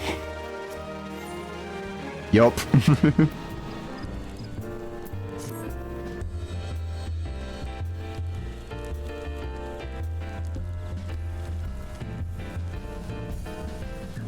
Glad you could come, friend.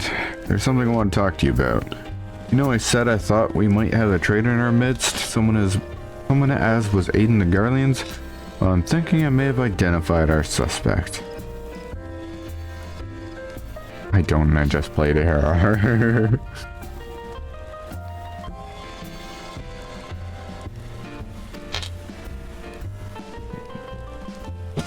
There's a regular of mine who used to dine on thin soup and sip his pint on account of not being able to afford another. But of late he's taken to ordering my best wines and the finest cuts of meats I can lay my hands on. Were you a merchant, I'd probably think nothing of it. But this lad's a wood whaler. And wood whalers don't earn that kind of coin. By chance, I was musing on where the money was coming from when you first told me about the Garleans in the forest, and I couldn't help putting two and two together. Suffice it to say, for whalers working for the Empire, none of us is safe. Uh-oh, the yawns are starting already.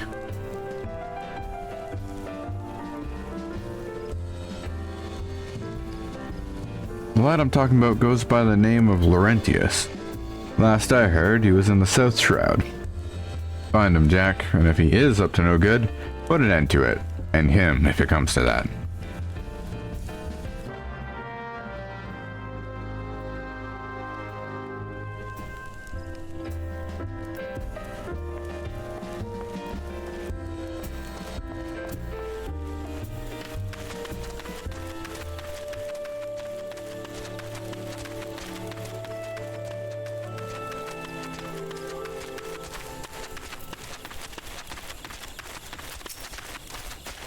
You sleaze bag. You don't see him on patrol, be gone. If you have business with the whalers, take it to the barracks.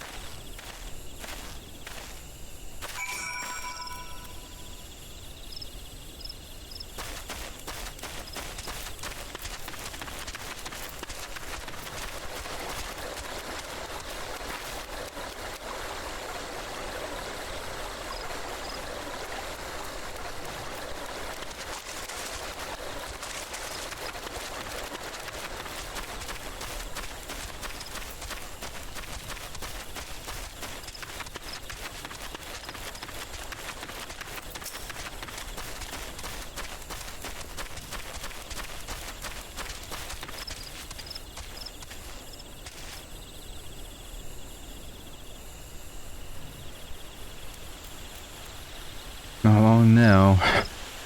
To think patrol routes and rations would fetch us such a price. No more than I deserve, though. It's little wonder the Empire has risen to such heights. Only the whalers paid men their worth. You, what did you... How long have you... Help! Help! Help! You know I'm back here with the help! Please come quick, my friends, to the side of Laurentius. I'm under attack. Damn, that's crazy. So anyways, what were you saying? How did you just... I know nothing. I was on patrol. He just appeared. I thought you were working for the Garleans.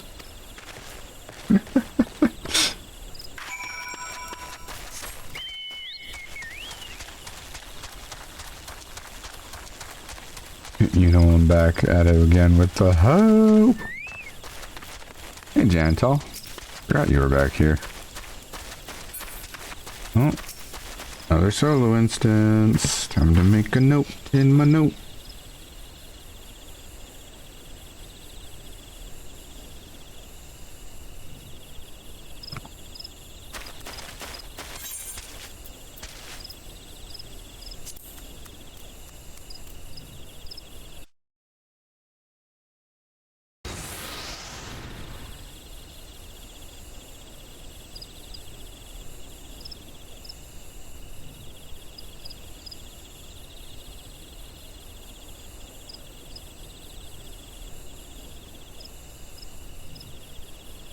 Whatever, go my 70 million soul instances. Yep.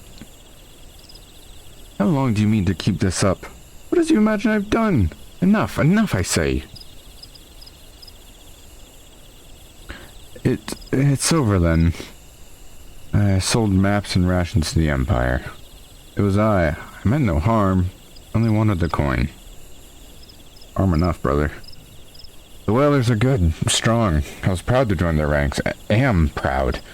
But they do not provide. They preach justice, honor, and duty, but in the end it is those with money who do as they will, who live as they will. So I sought an opportunity to change my fortunes, and took it. All I've done for money. Endangered myself, my home, everything and everyone I love. And my actions have put your life in danger too.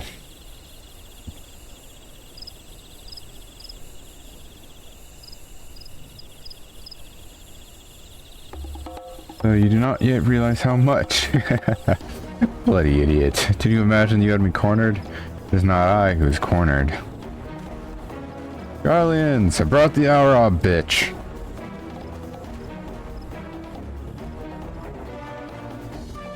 Permit me a question, if you will. Are all adventurers so deluded as to believe they can challenge the power of Garlemald? Yeah? I mean... prefer the term cunt, thank you.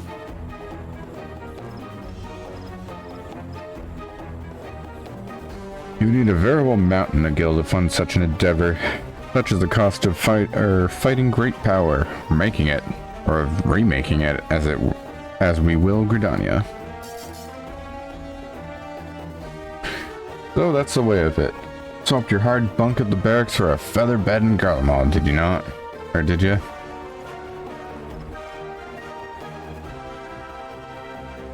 You there, hurrah.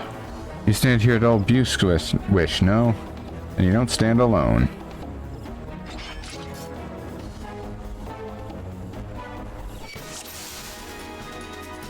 Legless Laurentius.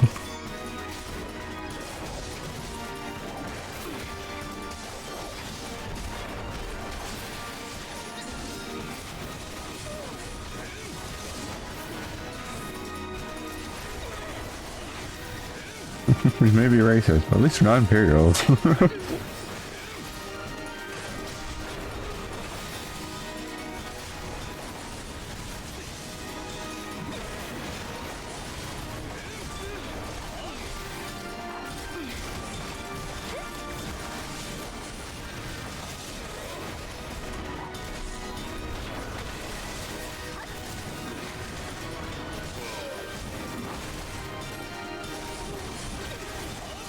That motherfucker tried to run.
Impossible. How did you best the Empire's finest? And with bandits and poachers at your side. They're your sworn enemies. Why do they fight with you and not against you? Ah, but I know the answer only too well. Buscarin. That's his doing. His words are wont to inspire men to act. Better men than I. Gods, what have I become? What have I done? I am sorry. No more will I pursue this folly. No more lies. No more bribes. I will go to the Order of Twin Adder and confess my crimes. There's something I would like you to tell Buscarin. Tell him Laurentius the Fool says thank you. Feel as though a veil has been lifted from before my eyes. All it took was getting the shit beat out of him.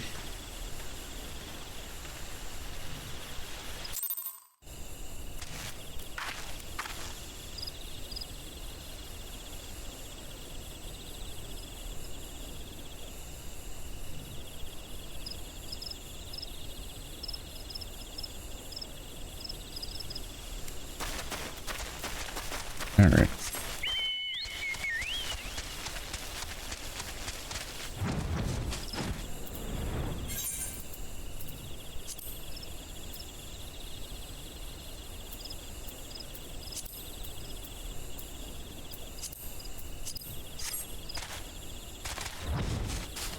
Okay, there we go. That'll be better. Me when I lie.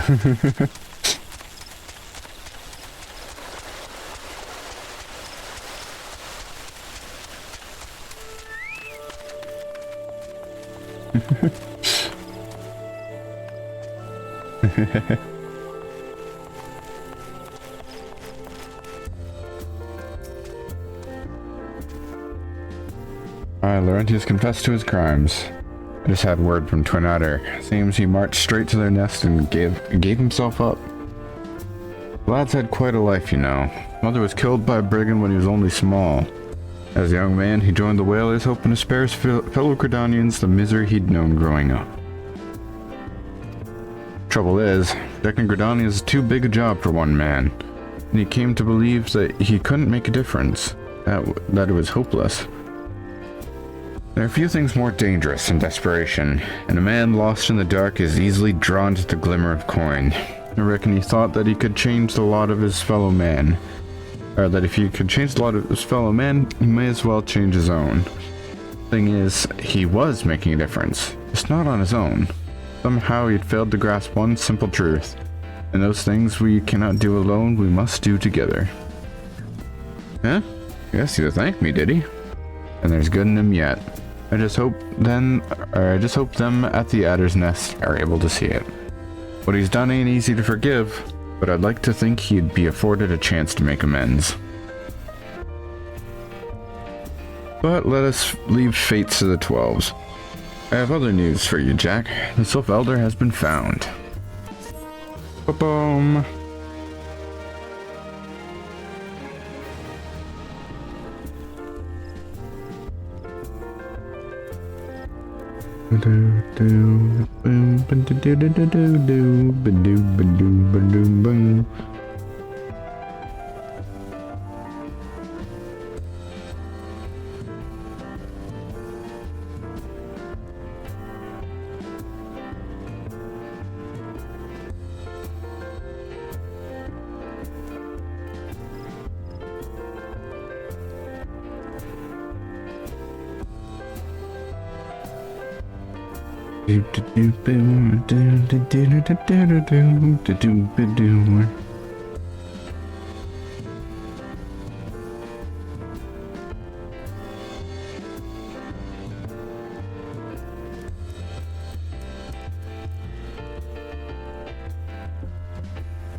Edgar Markov deck be so insanely boring and lazy.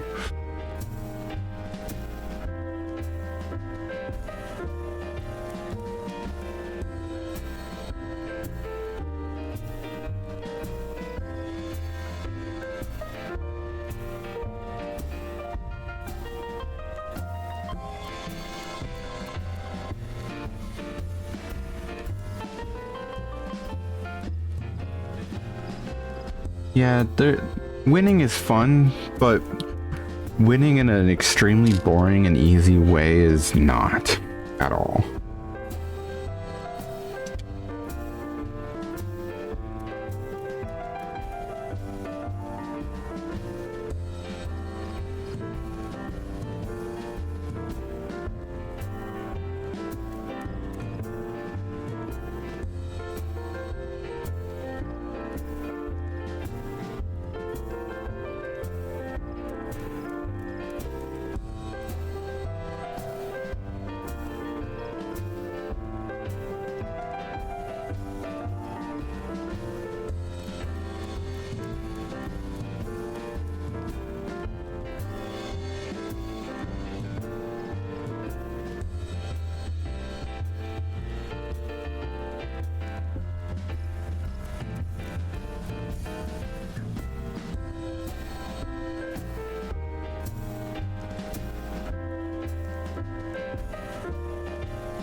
Sorry, I'm just trying to finish this up and then I can actually begin playing again.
Okay.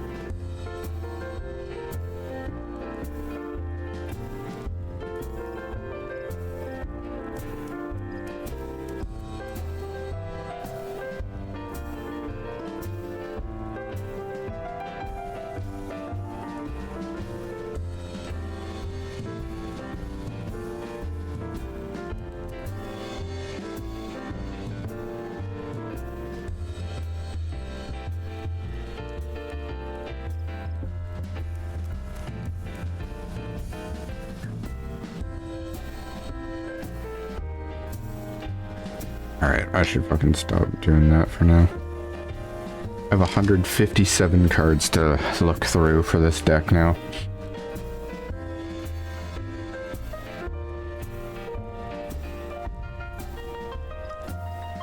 Okay, fucking hell, that probably took way too long, I apologize.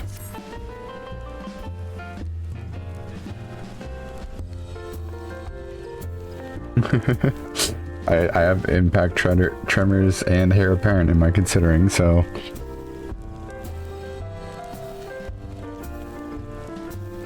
it's taken us a fair old while, but we finally got our hands on some reliable information concerning the whereabouts of our missing green friend. His name is Frixio. He is the eldest amongst the sylphs of Little Solus, as long as he represented his kind in dialogue with Gridanians. Yes, he is like a bridge between us and them, a small leafy green bridge that we can't find at the moment. The bridges are no use if you don't know where they are. That's why it's so important that we find them. There's an abandoned dungeon called the 1,000 Maws of Toto-Rak here in the South Shroud. This is by the entrance of the place Frixio was seen, not long ago. Neither. If you hurry, I reckon you'll find him. Walking ones, please help this one. This one needs help. Needs help to help Elder One. Poor Frixio. Poor Frixio. Oh, it's Anorexia. Whoa. Hold your chocobos. Take a deep breath and tell us what's wrong. Nice and slow. Elder One went to Toto-Rak, but has not returned. This one is worried, so very worried. And you're right to be. Place fair crawls with nasties waiting to make a meal of anyone daft enough to wander in. What in the seventh hells was he thinking, entering that bloody death trap? Elder One had no choice. Imperial ones were chasing Elder One. Please, walking ones must help Elder One. Help Elder One now. The fates conspire against us. Forgive my pragmatism, but Frixio is our best hope of reaching an accord with the sylphs. Were we to lose them, all our efforts thus far will have been for naught. We'll tend to our wounds. Ida, make haste to the Adder's Nest and request assistance. Understood.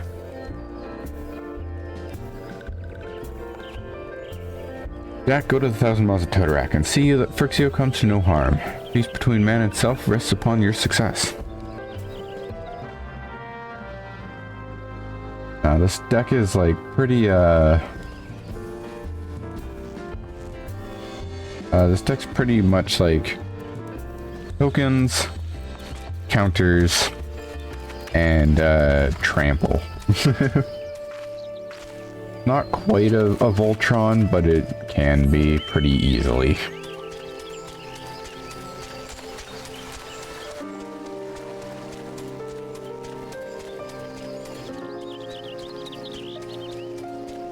Yeah, no, 100%. Because their ability, the like tap 4 creatures, yeah, tap 4 untap tokens you control, put 3+1/+1 counters, and it gains trample. And you can just keep tapping untapped tokens that you have. Like, doesn't say that you can only gain those token or those +1/+1s once a turn. So if you just have a shit ton of tokens, you can just tap a shit ton, get them like really high, even with just tokens, and then get trample. So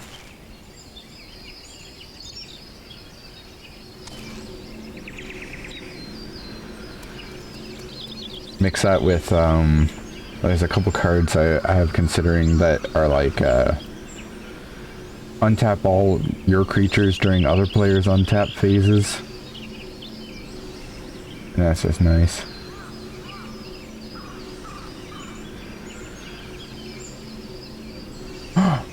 Ooh, hold on. Sorry, important. I'll be right back.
Okay, sorry about that. I may have just gotten a new healer for my static. First person to, like, respond about this. Or, to, like, my recruitment ads in, like, a month. So I got fucking excited. I hope it works out. I really, really, really hope it works out. Anyways. By the order of the Elder Seedseer, the dungeon known as the 1,000 Maws of Toto-Rak has been placed under the control of... What? The Sylvan Elder is inside. You sure? And you're sure of this? How in the 7 hells did he manage to sneak by? God, strike me down for a pure blind fool.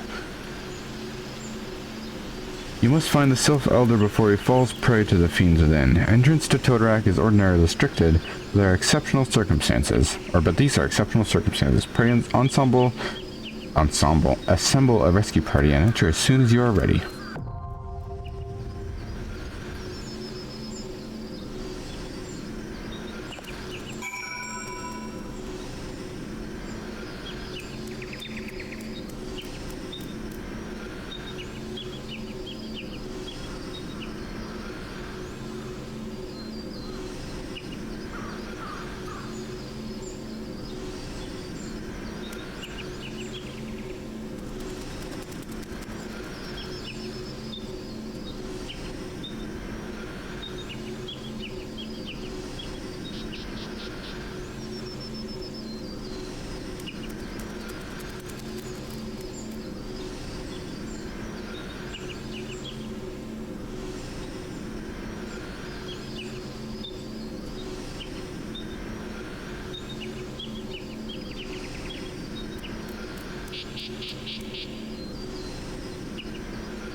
We got our fucking healer. Let's go. No, many. I just fucking got a healer for my fucking static. So you and Kat can be left alone finally.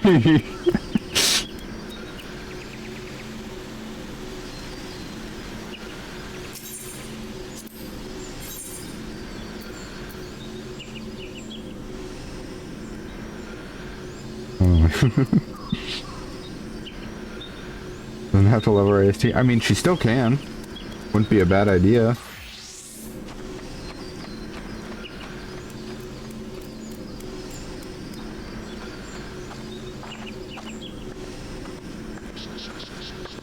What?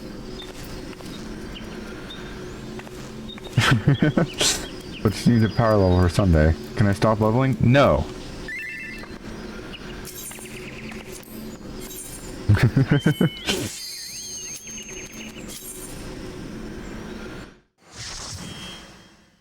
No. No. No to can cat stop leveling.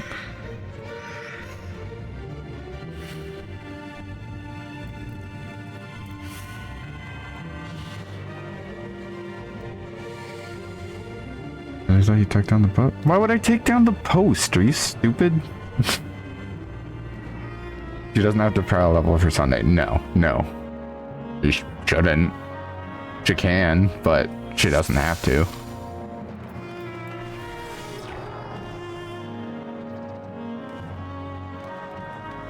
No.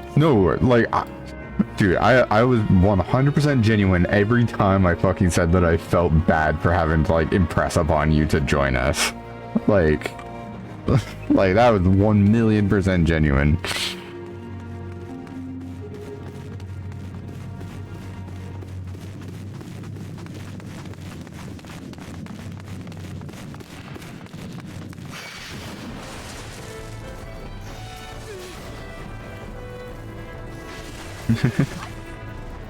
I'll always feel bad for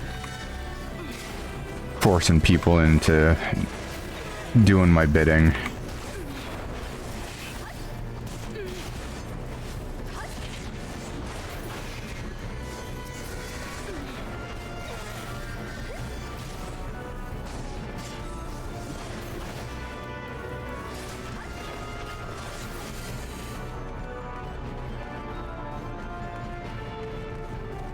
Also, Cat, why are you an old ass man? I think that's Tella from Final Fantasy IV.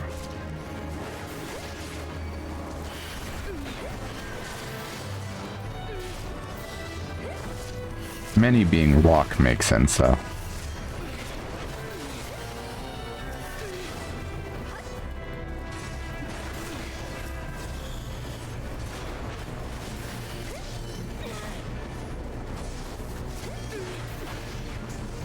I'm a wise wizard, duh.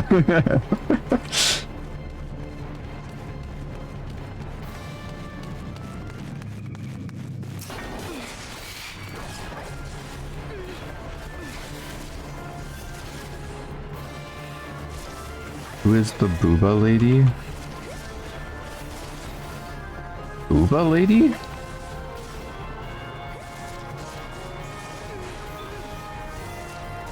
What booba? Are you talking about Lep's character? Yeah, that's Rydia. And she's not a booba lady. That is... Actually, I don't know. Is that version of... Because she did, like, time travel bullshit. She's not a kid. It is the older version, 100%. Because baby Rydia has, like, the blue outfit.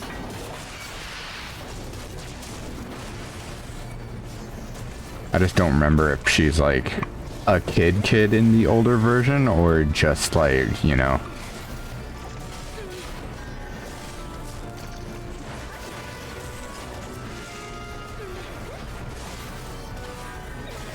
Either way, she's still daughter.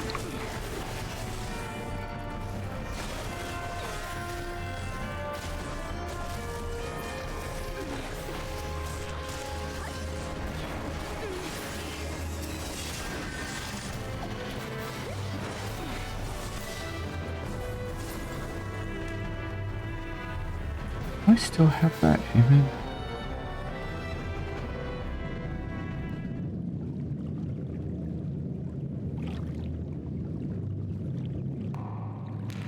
Oh, there we go.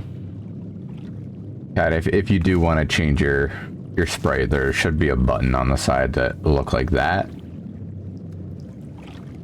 you can do and change it to whatever you like.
There you go. Oh, now who's that character? I don't recognize that one, actually.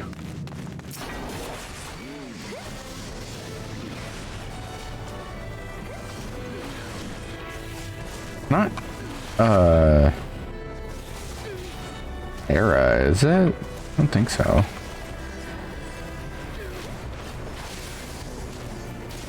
I don't know, she's pink though. That, yep. You're right. Porum? I don't think that's Porum.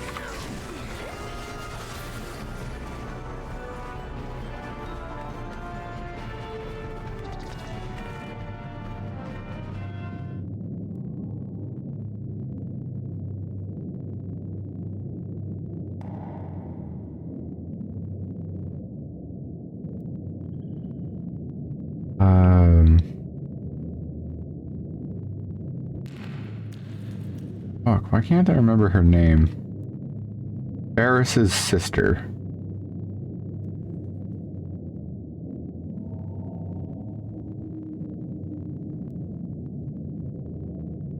Lena. I think that's Lena.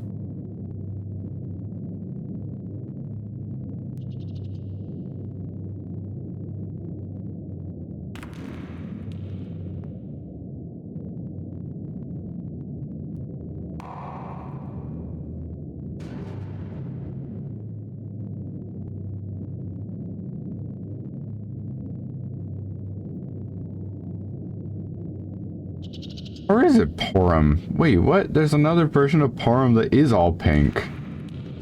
What? Not my Porum. Hashtag not my Porum.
Well.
Darkness.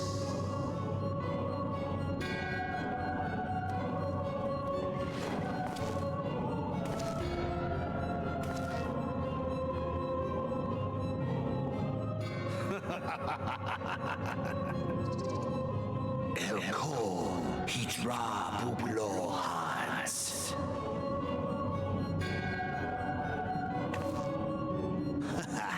Seastapon Rajandorn. Thagon well rogue. Tosan opaiki. Mayhap I might if I deign to speak in my guest crude tongue. We meet at last.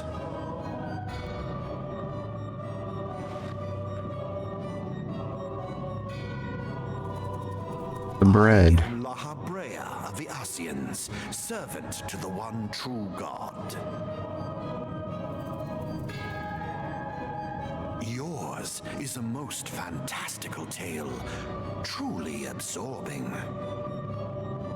It is a tale to tell Eorzea's children before bedtime, and it will soon be dark, bringer of light. The Dark Minions. All that stands between this world and darkness is an irksome anomaly in the ether. The Echo. Yes, yours is a most fascinating tale. Alas, like all good tales, it must needs come to an end. But fear not.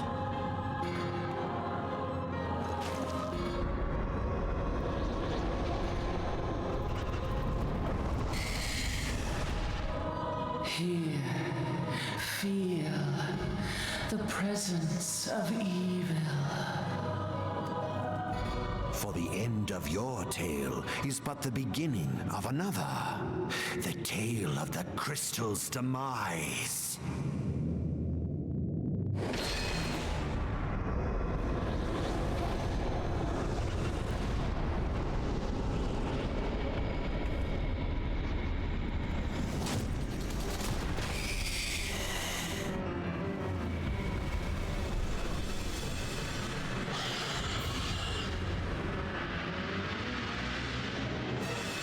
Fun fact, when I was first playing this game in 2020, they defeated the boss while I was in that cutscene.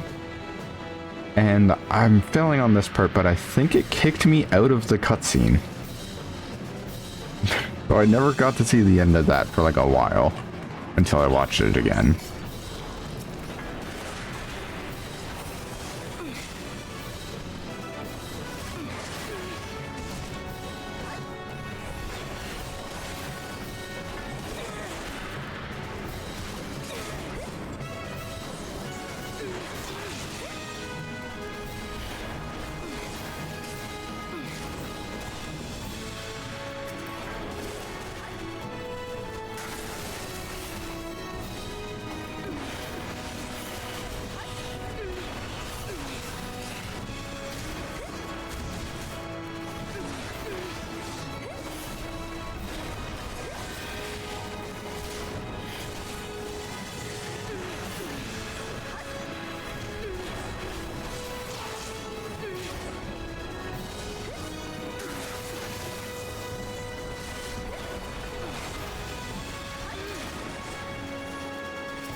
Finally, fresh air.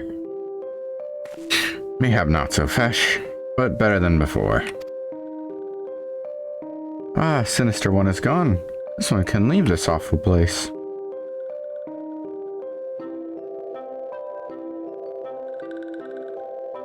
Did Walking One vanquish the many-legged one? This one is grateful to Walking One. This one is called Frixio, eldest of these ones of Little Soulless.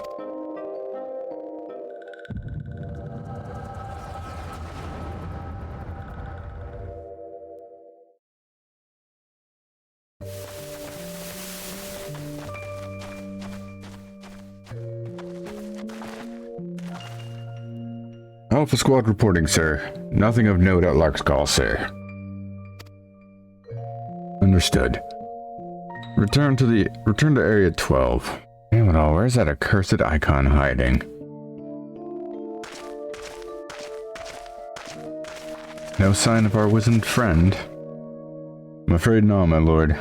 Shall I order the search perimeter be expanded? Absolutely not. We risk alerting the Gridanians to our presence. His Excellency bid us avoid unnecessary confrontation.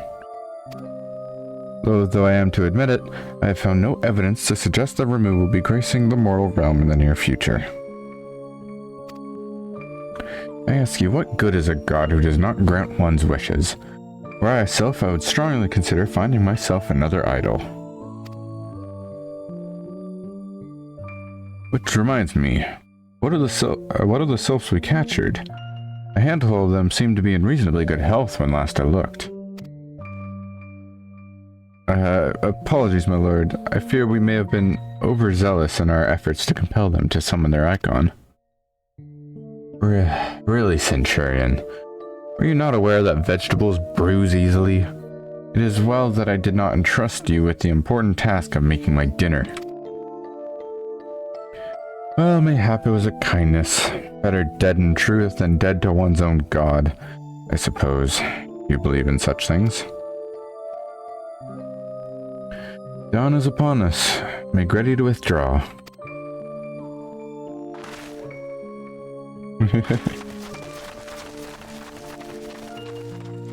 Useless. We are so close to completion, I can fair taste it. But at this rate... Now, I must be patient. Our efforts will bear fruit in due time. What was it you always said? Yes. So it mean bringing down the very heavens who challenge the limits of possibility. Who shall challenge the limits of possibility if not we? Not alone, you are right, Garland. But your star is long fallen, while mine doth begin to rise. It shall burn so bright that Lord Van Belsar's ultimate weapon will seem a mere candle beside it.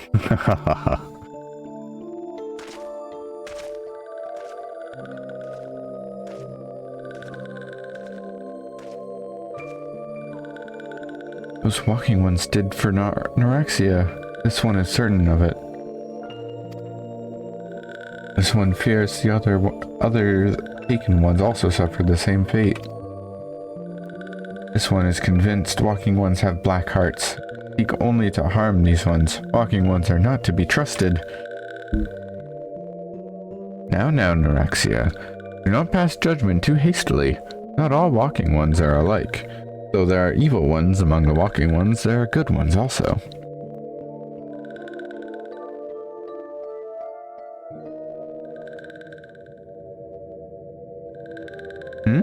Does walking one feel unwell? This one would know what brings walking one to this place. Oh, God, the yawns. Uh-oh. Not long for this world. Came to this one's rescue at Neurexia's bidding, and this one owes walking one a debt of gratitude. Walking one has questions about Lord Ramu, and this one will provide answers. But first, let these ones quit this lightless place. This one will return to Little Soulless. When walking one is ready, please come and see this one.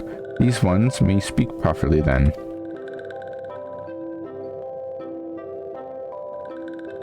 No, I need more stimulation. Then it is settled. Let this one accompany you walking one outside.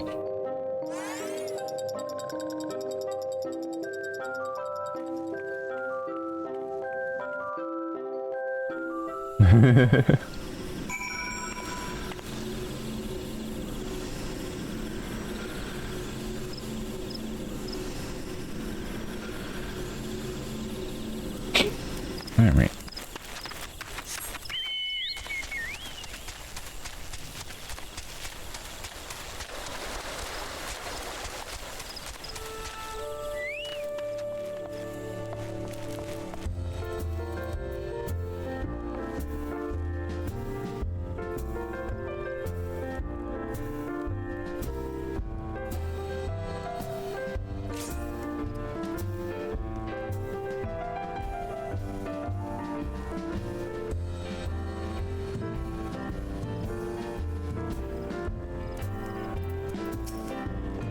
Ah, you're back. Tell me the Sylph Elder is well. Thank the gods for that. I don't really know what to make of the rest of your tale, but I'm full glad FFXIV didn't come to any harm. Ah, but there you go, tempting fate. Run over to Little Solus and secure us peace with the Sylphs before aught else befalls us, eh? Rest assured, I'll send word to our friends in friends of Charlian and the Twin Adder both. You've done Gridania a great service this day, lass, and earned yourself a place of honor here at Druthers in so doing. Be sure to come by whenever you feel like a drop of Kikiran firewater. Hey friend, there's something I'd like to ask you to see delivered to the Sylphs of Little Solus. This is Zemia Rose Oil. It's a gift to celebrate the safe return of their tribe's elder, and a token of Gridania's desire to unite. The wood is not what it once was. The calamity changed the elementals, weakened them. Until their strength is returned, we must lend them ours to keep the wood safe. But ours alone will not be enough. We must have the strength of the Sylphs as well. Only by working together and fighting together will we survive together, and the 12's wood with us. The gift I ask you to bear is a symbol of the hope that Gridanian and Sylph alike will live to see the light beyond this darkness.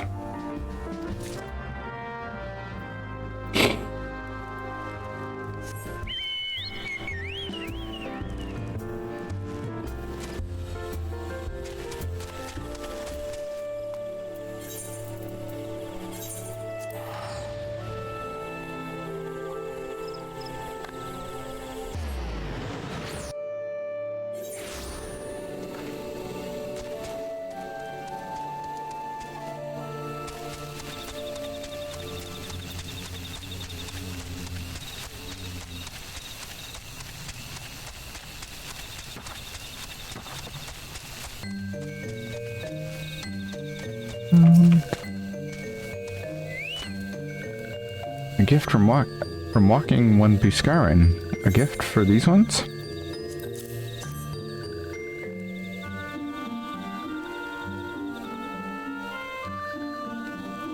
Such a lovely scent. This one has never smelled anything like this before. Walking one Buscarin and adventuring one are very kind. Know that this one is deeply grateful. Many walking ones are scary. Many walking ones utter many lies and much deception, but this one is moved. Let all these ones be friends forever.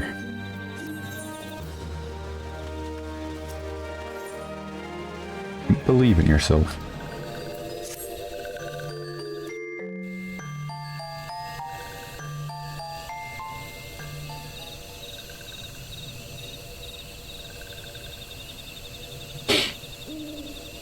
This one has been expecting walking one. This one, Pitch's Elder one.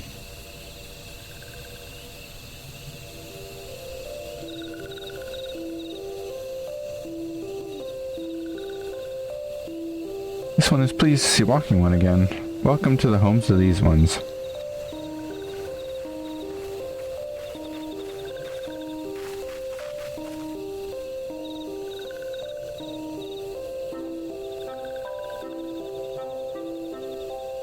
Oh, there you are, Jack.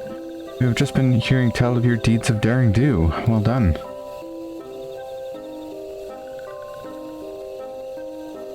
Ah, the walking ones who aided Norexia. This one is grateful.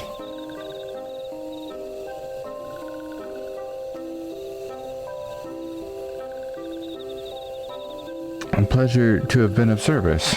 Do not mind my asking, how did your misadventure come about? This one does not mind. The misadventures, as walking ones call them, of this one began when Imperial ones entered the woods. Hearing trouble, these ones decided to watch Imperial ones closely. But these ones watched too closely, and Imperial ones noticed and tried to catch these ones. Having nowhere else to hide, this one fled to Toto-Rak. That this one had not in Toto-Rak, or the wood that this one had not in Toto-Rak, the sinister one robed in black tried to feed this one to a many-legged one.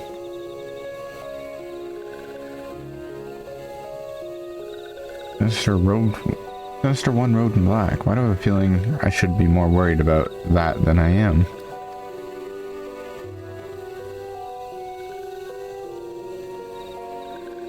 Elder Frixio, we come to you as emissaries of the nation of Gridania.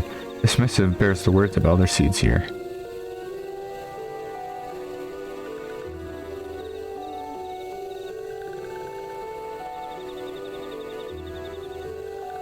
This one sees, so walking ones of Gridania are fearful of Lord Ramu. Plainly put, yes. Your people summoned the Lord of Levin but once, yet that single occurrence occasioned great alarm.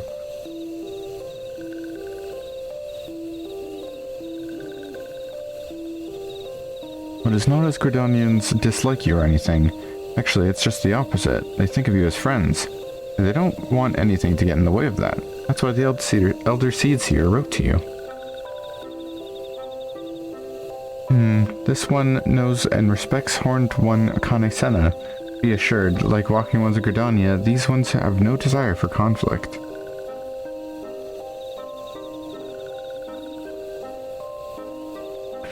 These ones resorted to summoning Lord Ramu to protect the wood from Imperial ones. This one counseled against doing so, but was not heeded. Against this one's wishes, Lord Ramu was summoned, and all those ones who took part became touched ones.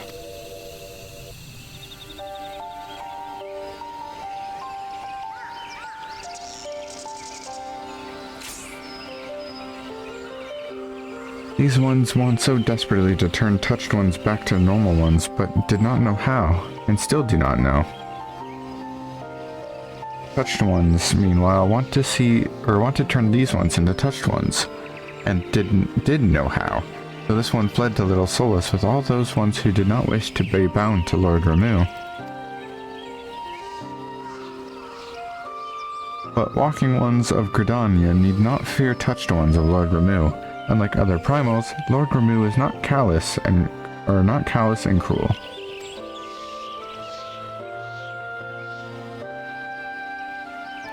So long as walking ones do not trespass on these ones' ancestral homeland where touched ones reside, walking ones will not suffer thunderous judgment.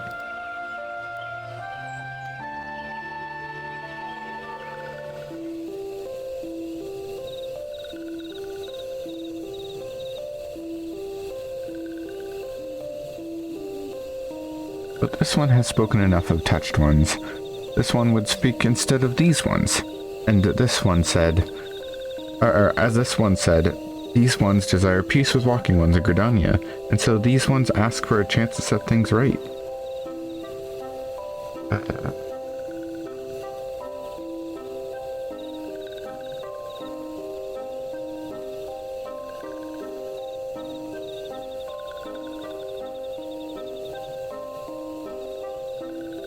Sorry.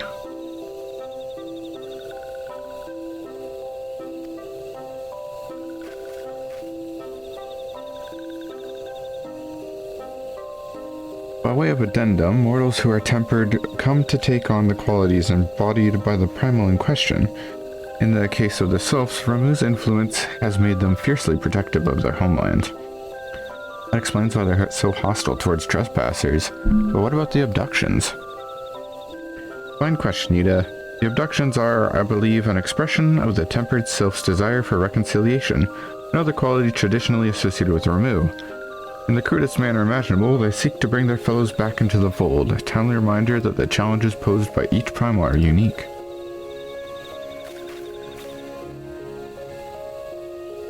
Elder Frixio, We thank you for making your will known to us. The people of Gridania will rest easier in the knowledge that they and the Sylphs are united in their desire for peace. Wishing to cooperate, this one has written down the feelings of these ones. Please see that these feelings are conveyed to Horned One, Kane Senna.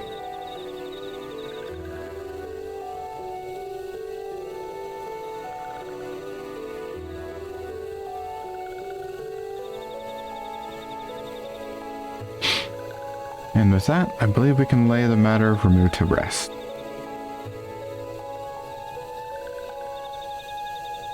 That Sylph elder is very reasonable, I must say. You could learn a lot from him. Was that a jibe? If so, I feel it only fair to observe that one of us wouldn't recognize reason if it punched her on the nose. Did I say fair? I meant reasonable.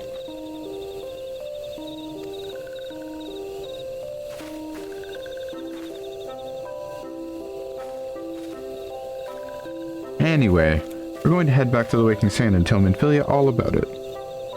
Fear not, we will be sure to mention the instrumental part you played in all of this. And while we see to that, we should appreciate it if you would deliver Frixio's missive to the Adder's Nest.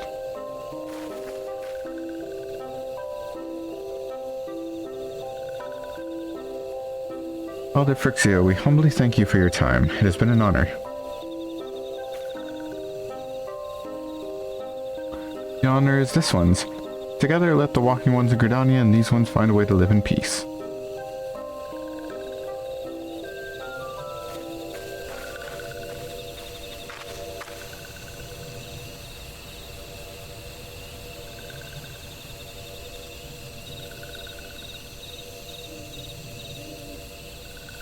Please wait, Walking One Jack.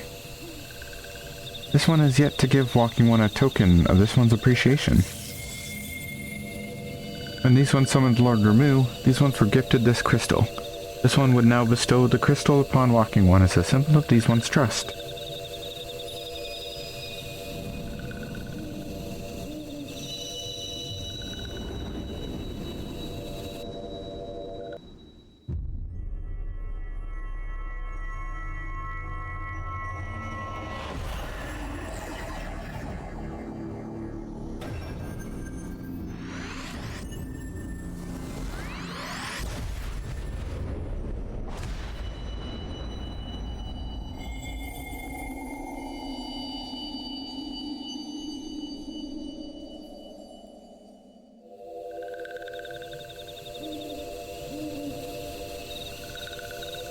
This one was not mistaken about you, Walking One. Walking One is destined to walk a fate far crueler than this one can imagine. A brilliant light from within Walking One enveloped the crystal this one saw. Mark this one well. That crystal will one day be of use to Walking One. Walking One must keep that crystal safe at all times.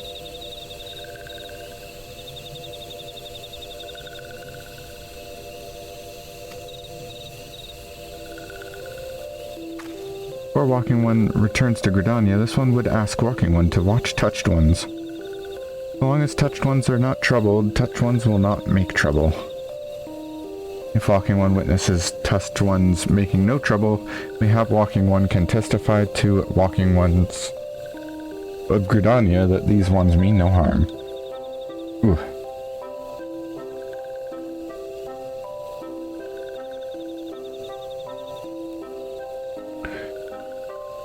This one's homeland is fraught with danger. This one marks down safe places to look out for Touched Ones.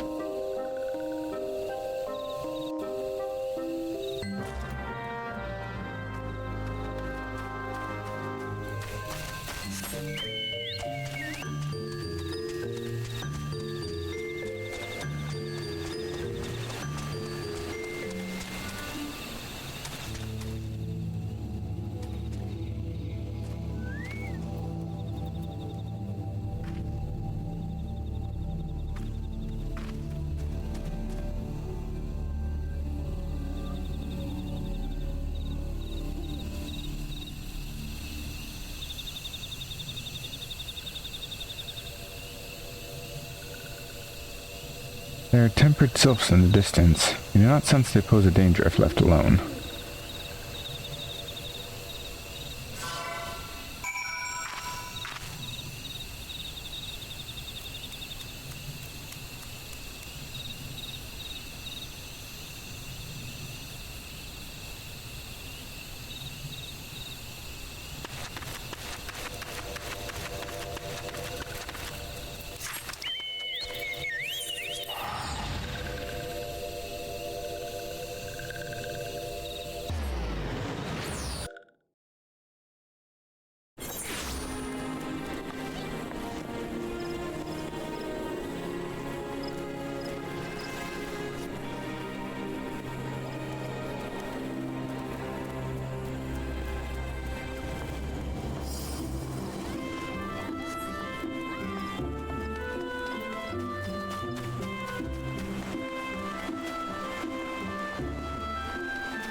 Ah, if it isn't Jacqueline.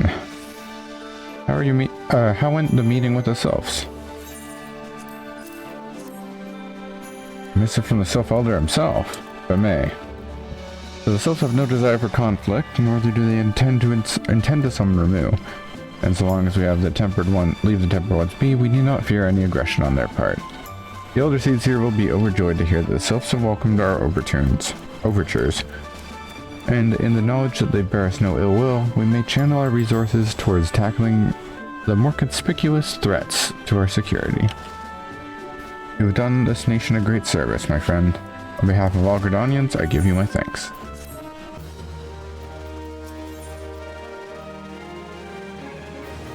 Alright, well, for now, I think that's going to be it for today. I am getting tired.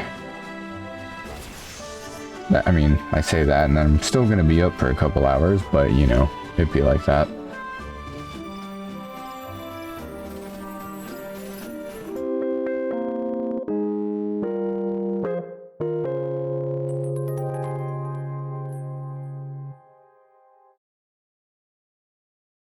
Alright. Yeah. That'll be it for today. Maybe I'll stream next week. Who the fuck knows? I don't even know. But until then, thanks for watching. Thanks for tuning in. And if you're watching the VOD later on, thanks for listening. And maybe I'll see you next week. Bye-bye.